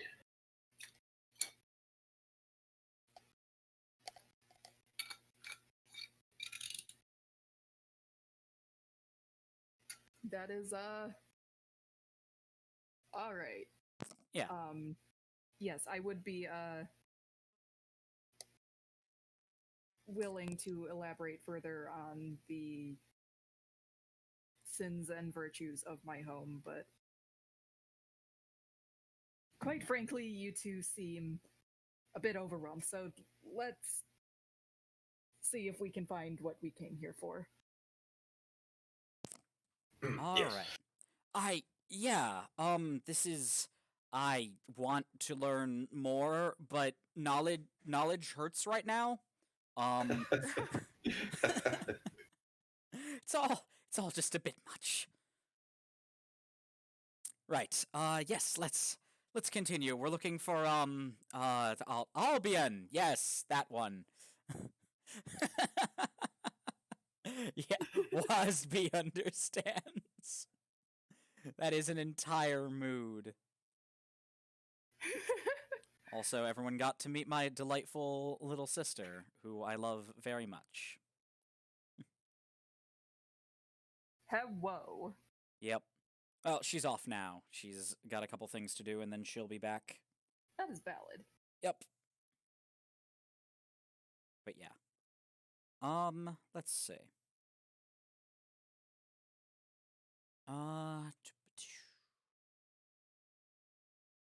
Right.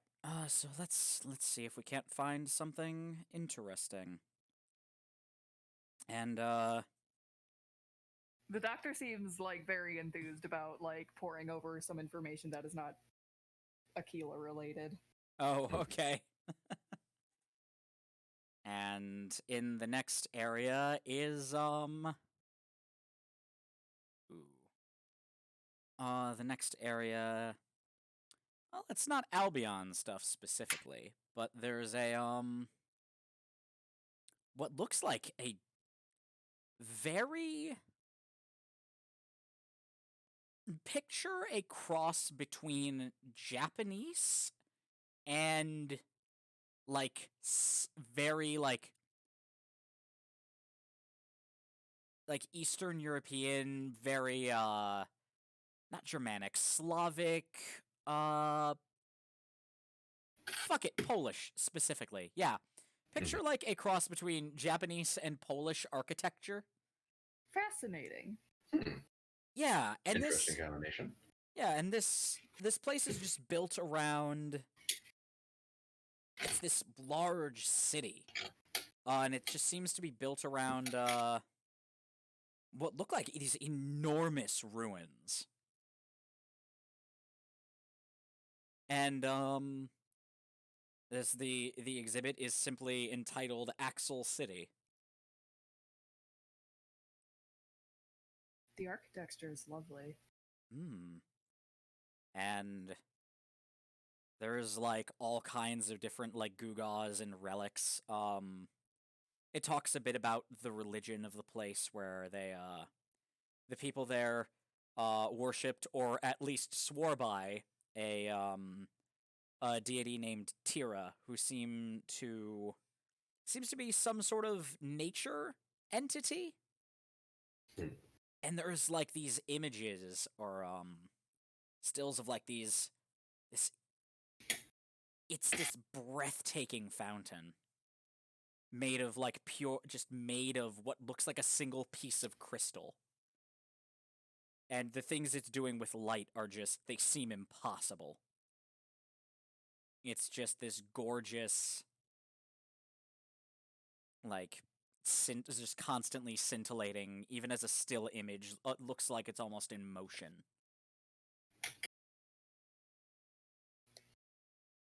Now that is something.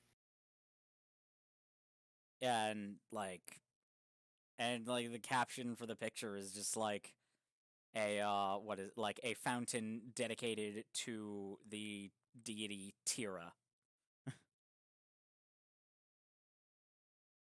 And there's like all kinds of different there's like all kinds of different like history of the place. Like it started out as sort of like a thing called like a delving place, where like, you know, people would just plumb the ruins for like artifacts or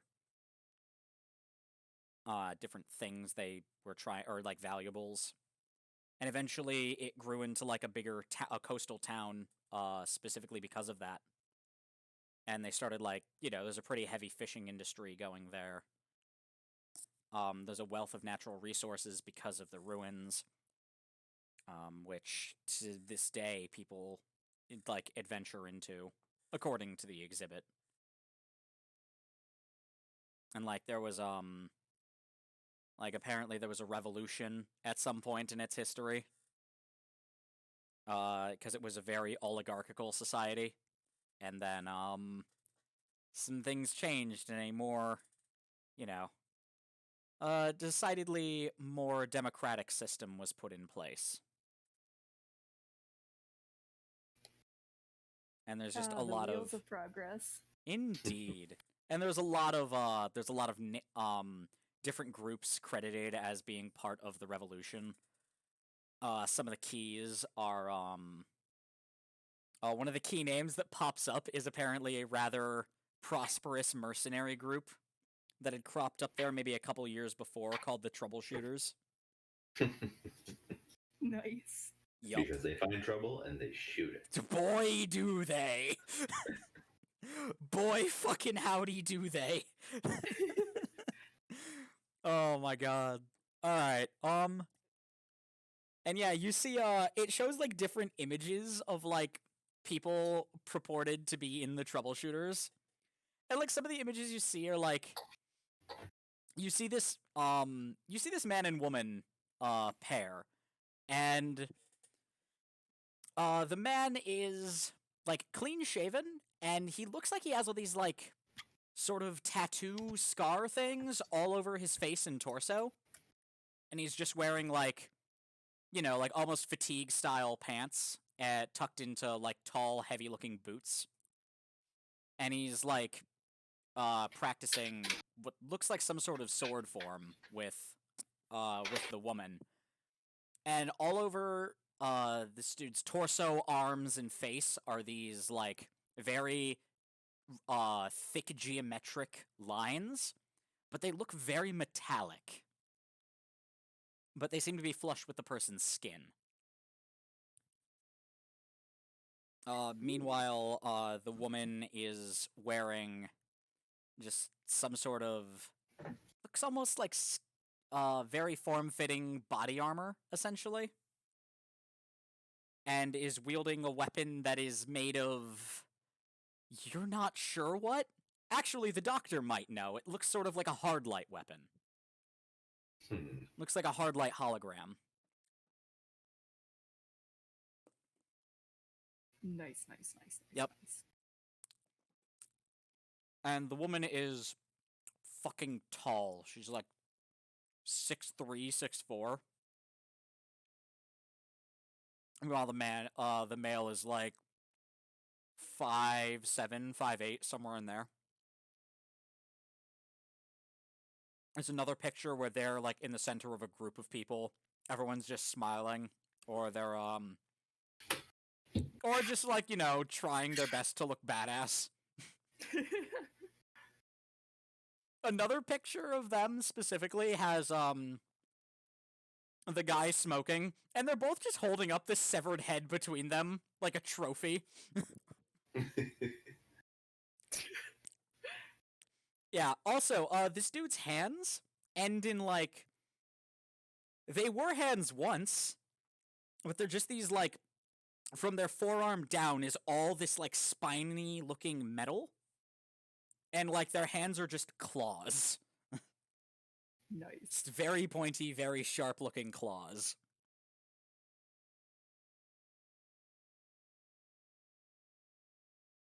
And that's just, like, stuff about the troubleshooters. There's stuff about other organizations and groups that contributed. You actually see pictures of, if you remember, that scientist man and the, like, Vera-looking girl from the last time. Oh, yeah. They're both depicted. Next to the Well, Vera well. is what looks like an Aura girl who is considerably shorter. Because of course they are. Along with a woman who... I think the only really crazy distinctive thing about this woman, she's like has dark skin, average height, average build, pretty fit. Like, pretty muscular build, but, like, the thing that really stands out is just, like, her eyes are just these reflective crystal orbs. And there's just a lot of scarring around her eye sockets. But she's, like, smiling and grinning with the rest of them. Although in another picture, you see them all fighting, you see, like, still images from, like, news feeds or, like, video footage of, like, stuff during the revolution that, like, some person or another took while they were, like, sheltering. And it's, like, a video footage of them all fighting. Except, gone is the girl, with the weird... But, like, there's this, like, large jackal wolf-looking creature. Same scarring, same eyes. But, you know, otherwise a very male-looking jackal wolf man creature. Well. Yup.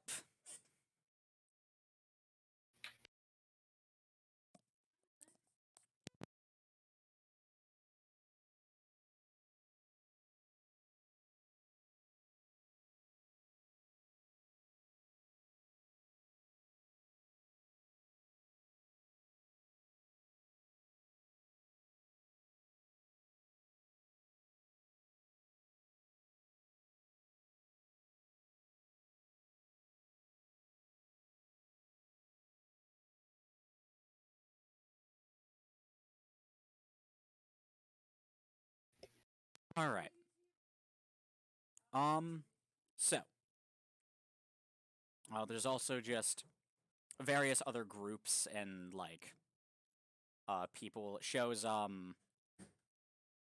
another group with, like, this moth-looking woman.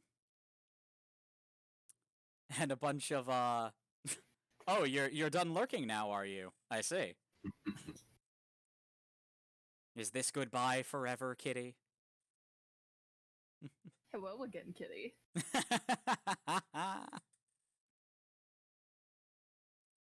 Alright. Yeah, there's, like, this, like, very gentle, just... person This woman gives off like protective mom vibes. Like Mothra. Yep. She is just this gentle looking moth woman who looks like she will protect the fuck out of you. And That sounds lovely. oh, she is. I'm not cribbing entire areas from another RP I play at all. Nope. Not at all. But yeah, so and there's that group is called the Knave program. Is what's listed as the caption underneath it. And it stands for like and it shows that it's a acronym for like new adventurer initiative, very excellent. Different like it's an entire time. And there's like another group along with the Science Man, the Vera, the Aura, that group of like, you know, the shape-shifting girl, the all of those are listed under a group called the Discount Delvers. Nice. Yup. The bargain option. Yep. And there's just like all kinds of different tracks of like history and different things.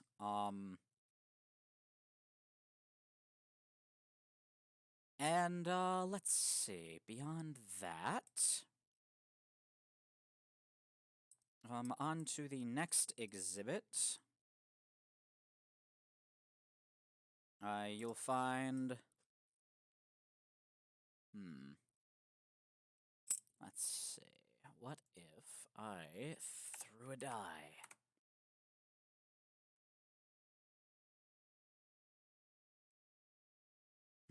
Okay. Yeah. The next exhibit you find is a thing on Albion, actually.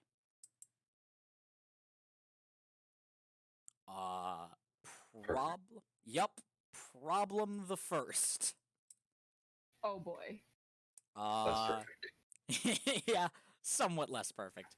It seems to be in their native language, which is distinctly unhelpful to you. There are illustrations of different things, including just pictures of like the place and where it is, which is really good. You also see that everything is built. You notice it's almost like jigsaw puzzle-ish. No, not jigsaw. Like a 3D puzzle almost. A lot of these places are built like, so there's a lot of like slots together under their own weight, or like you use like very big, hefty bolts to hold things together. And it looks very sturdy, and everything. The whole layout seems to have a very pleasing sort of symmetry to it. Nice. Yeah. That makes sense for essentially portable communities to have things sort of be built in a puzzle-like style. Yeah, exactly. Like, it's all very symmetrical and well laid out, and... 3D puzzle is my body type. I love it. God, it just reminds me of that. I, like, hopped onto TV Tropes one time, and I forget if it was a comic or some shit that I saw an advert for. It was someone wearing, like, a Rubik's Cube to a party as a costume. Why are you wearing that? Someone's gonna have to be pretty smart to get into these pants. It's like, God damn it.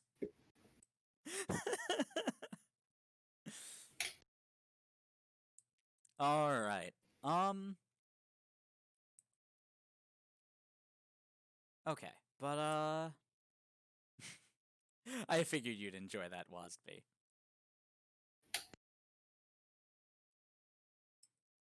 Alright. But, yeah. So there are some close-up illustrations of, a Dream Titan here and there from, like, who knows? You can't read the captions on the shit. But you do see what look like caverns and passages all over the sides of these things. Also, They their are legs are like... honeycombed with passages. Yeah, they seem to be. Like, they looked very solid from afar, but as you get closer, there's, like, passages and tunnels on their bodies that occurred through, who knows, natural erosion or... Actually, you have something of an expertise on how things wear and break. So, yeah, you can Tell me tell more. that a lot of these look pretty natural. Okay. Now, natural in the sense of like erosion, or natural in the sense of like a burrow? Erosion. Okay. Oh yeah, and if it's a desert region, that would make sense in terms of like wind erosion. Mm-hmm. Definitely. Interesting. Yeah, it's a little, it's not tons and tons, but you see them here and there on the thing. It's not like pockmarked with them. It's just got a couple here and there. And like, beyond that,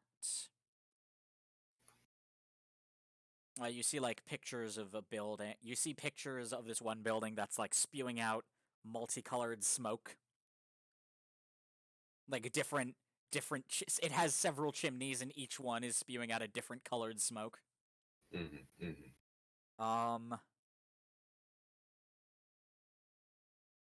see a man standing out in front of it with his arms crossed who has like clearly like augmentic artificial eyes. Fascinating. Mm-hmm. And there's this there's some people pictured in front of what it just looks like a big building, like sort of just a not town hall-ish, but like picture more like the what was that place in fucking Whiterun? In Skyrim. The that hall place for The Companion's Hall? Yeah, that. Yeah. It's sort of like that building shape-wise. It's sort of this cool oblong dome. It's sort of like a Viking longhouse a little bit. Yeah, exactly. You're getting that kind of vibe from a lot of the architecture of this place. Also, all of it appears to be built on its giant, like, boardwalk. Mm-hmm. Like, there's just, like, everything you're seeing where, like, the ground of this entire place is completely fucking level. And there's just, like, a lot of, like, almost looks like a porch for the floor. Just, like, you know, neatly stacked and, organized planks. Mm-hmm. But, yeah, they don't quite look like wood, or metal. They're a weird material that you, Professor Whackbat, have not seen before. Have I? Throw a d6. Let's throw a fucking d6. Yes. Yes, you have. Or at least something similar to it. It's a very lightweight... It kind of reminds you of, like, ceramite. Or, where it's just, like, a very lightweight but extremely durable, what's the word I'm looking for? Ceramic. That's it. Ceramic? Yeah, it could be like a sort of... It's like this ceramic-y, plasticky... Yeah, they blend ceramic materials with metal. Like steel and things like that. So you get something that has like the resistance of ceramic, but the flexibility of metal. Yeah. Yeah. It's like that. That stuff's rad. Yeah, it is. That stuff is rad as fuck. Alright, so that is a lot of what you're seeing. That's And awesome. It's real cool.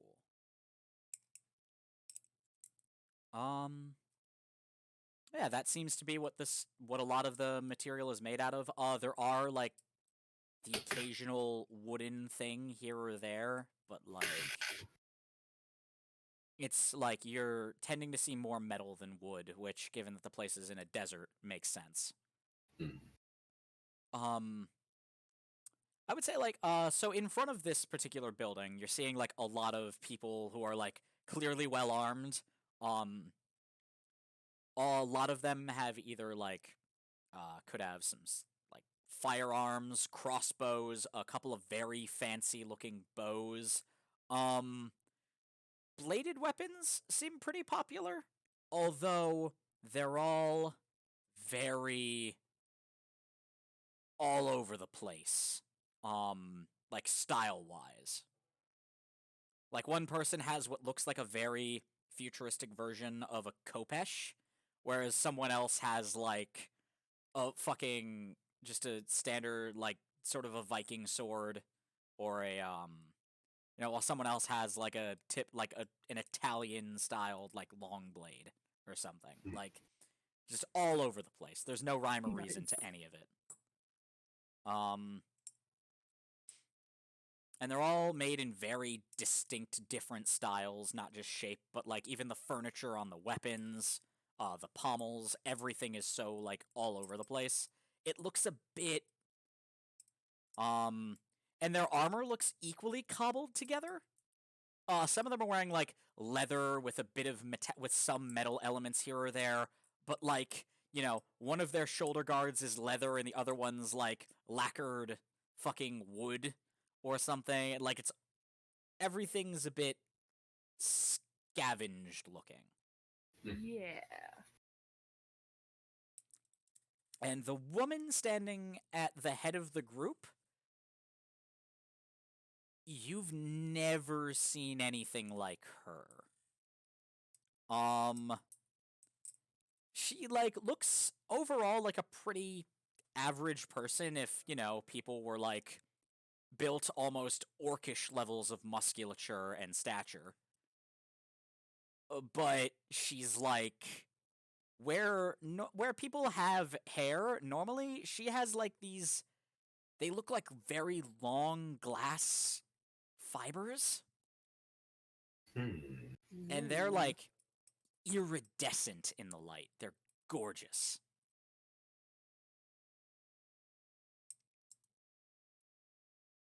And that's nice. mm-hmm.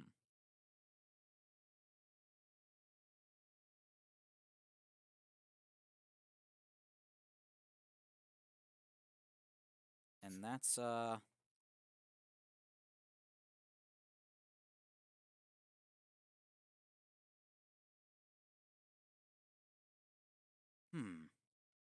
yeah, that's that, I think. And that's let's see. What else is there for pictures? Yeah, a big strong muscular woman with fancy glass needles for hair. Yeah, pretty much. Mm-hmm. Yeah, it's a good descriptor. I like it. I'm into it. Yeah. Same. Mm-hmm. Oh, same. There are other images here and there, but they're of like you dare not speculate. Like there's so many things they could be.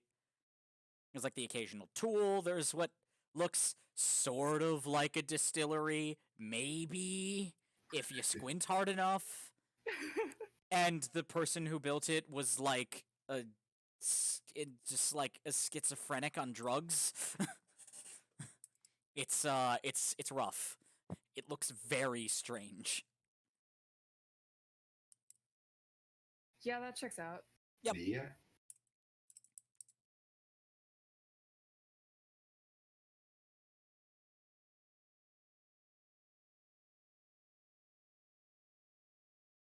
All right. The doctor seems satisfied with what they found, though. Cool. They're kind of nodding along to themselves. This will make the locals less jarring to us. Yeah. At least. Hopefully. Hopefully, their native language is easier to understand verbally than. Vlog's looking at this and is like, I could try to construct some kind of lexicon, but not having sounds to match up with all of this. For all I know, each one of these symbols is a word, and there's clusters of words. I don't know. Or they could be or they could be specific sounds, or they could be letters. Languages get complicated.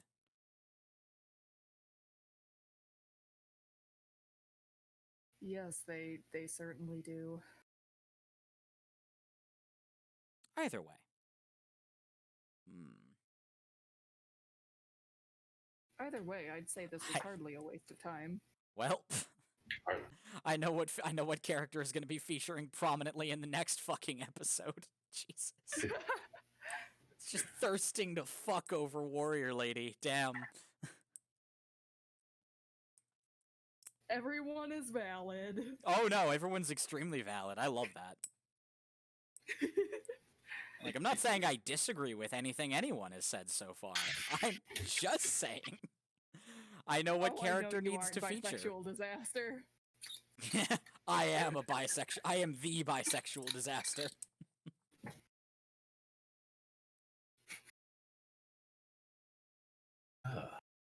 Well, is there anything else we're seeking to glean here? I think we're getting close to wrapping up here, and I want to make sure we have everything covered. That's valid. Yeah. One moment, please. Kitty, you're thirsty for a lot of things, all right? Like, listen, we've talked about this. We all appreciate buff ladies here. Exactly. Like, all right.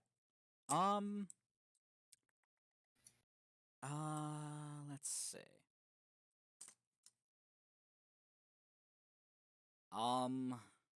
I'd say we're, why are you calling me out? Listen, I already We had are calling Arcrat. ourselves out also. Since I already had Arcrat calling me the fuck out earlier. Gods. Oh my god. Oh, fuck. You know what I just realized is absolutely just sitting in the library? What's that? Like, sort of prominently near the front desk. It has been... Yeah, and however many... It's like, it has been however many days since the last disappearance into the restricted section. I love it. What's the counter at? 5 days. I'll take it. It's a start. It is.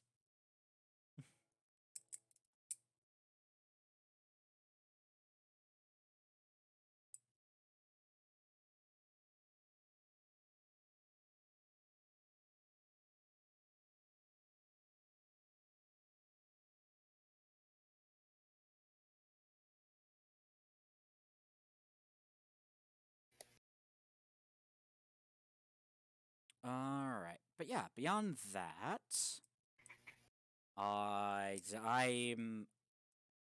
I've concocted at least half of these from my imagination, and I am spent. Valid. That's fucking valid. You Yeah. did great. I am. I've had a lot of ideas today. But yeah, so I'd say that was a very productive day. Yeah. I'd Everybody say learned so. a lot of cool things. We got some neat exposition on some of our characters' backstories, which is really cool. Mhm. I cannot wait to have an opportunity to let Yin and Arcrat talk at length about their characters' backgrounds. Oh Um, yeah. I don't know if the Acquisitionist would talk about their background very openly. Maybe. That's fair. They do seem like the Secretive type. there's that line from the Joker in one of the old Batman comics. If I have a past, I prefer for it to be multiple choice.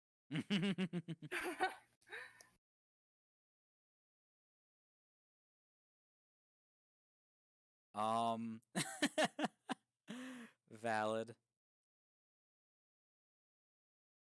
So, shall we call it here for the night? I think so. Yeah, I don't mind that at Seems all. like a fair time for it. Before we I'm- get too late in the I'm evening. very excited to have Yin start talking about her characters, like, Yes. background and planet, because, like, God, I think it took her, like, what, 3 solid weeks to finally finish, figuring out her character properly, because she just got so wrapped up in making, like, an incredible planet and, like, entire thing of lore for... Mhm. It's so cool. Like, Yeah. I asked for a character and I was given an entire culture, and I love that. It's the best. I'm over here just throwing out alternate history steampunk. Yep. I know. I just was like, what if Lovecraft's New England was a thing? Mhm. What if this character was from Lovecraft's New England, but without all the weird racist baggage? Yeah. Ugh. Hi. But yeah, I hope this was fun for everyone. I'm glad people seem to be enjoying it. Mhm. Can Mhm. come and listen to my weird screeching for a number of hours if you are so inclined. Bit of a short one today. Sorry. Yeah, we're a little short-handed and with technical difficulties, sort God, of made sense to really, Yeah. keep. really hope this shit doesn't happen again next week, but it will. It will, because, you know, the one time I said, oh yeah, I'm gonna do this on this schedule. And then life is like, no, what if you didn't bother with schedules? Ever. If there's one thing that equalizes all streamers, it's technical difficulties. Boy, fucking howdy. Indeed. But, yeah, that is enough out of this trash goblin for the day. So, let me just hop onto the old Twitch browser real quick and see if anyone I follow is online, and I can mayhaps raid someone. Raid time. Get your Hell yeah. PvP gear. I'm going to say that every time because I think it's funny, even if no one else does. You're valid. Let's see, of all the channels I follow... Oh! Foldable Human. Good old Perfect. Dan Olson.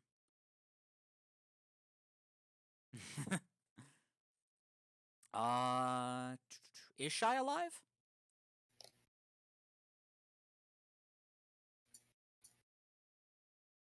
Could check out Shia Bun.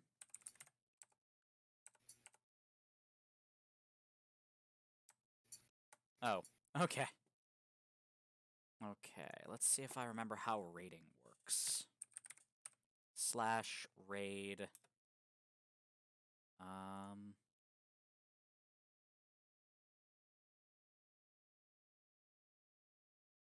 Foldable Human.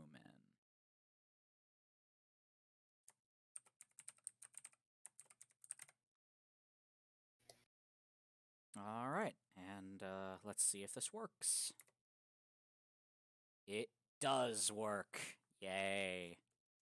So, you know, have fun. Be good. And all of that. Commence. Raid, raid, raid, raid. Alright. I'm gonna call that a stream. Yup.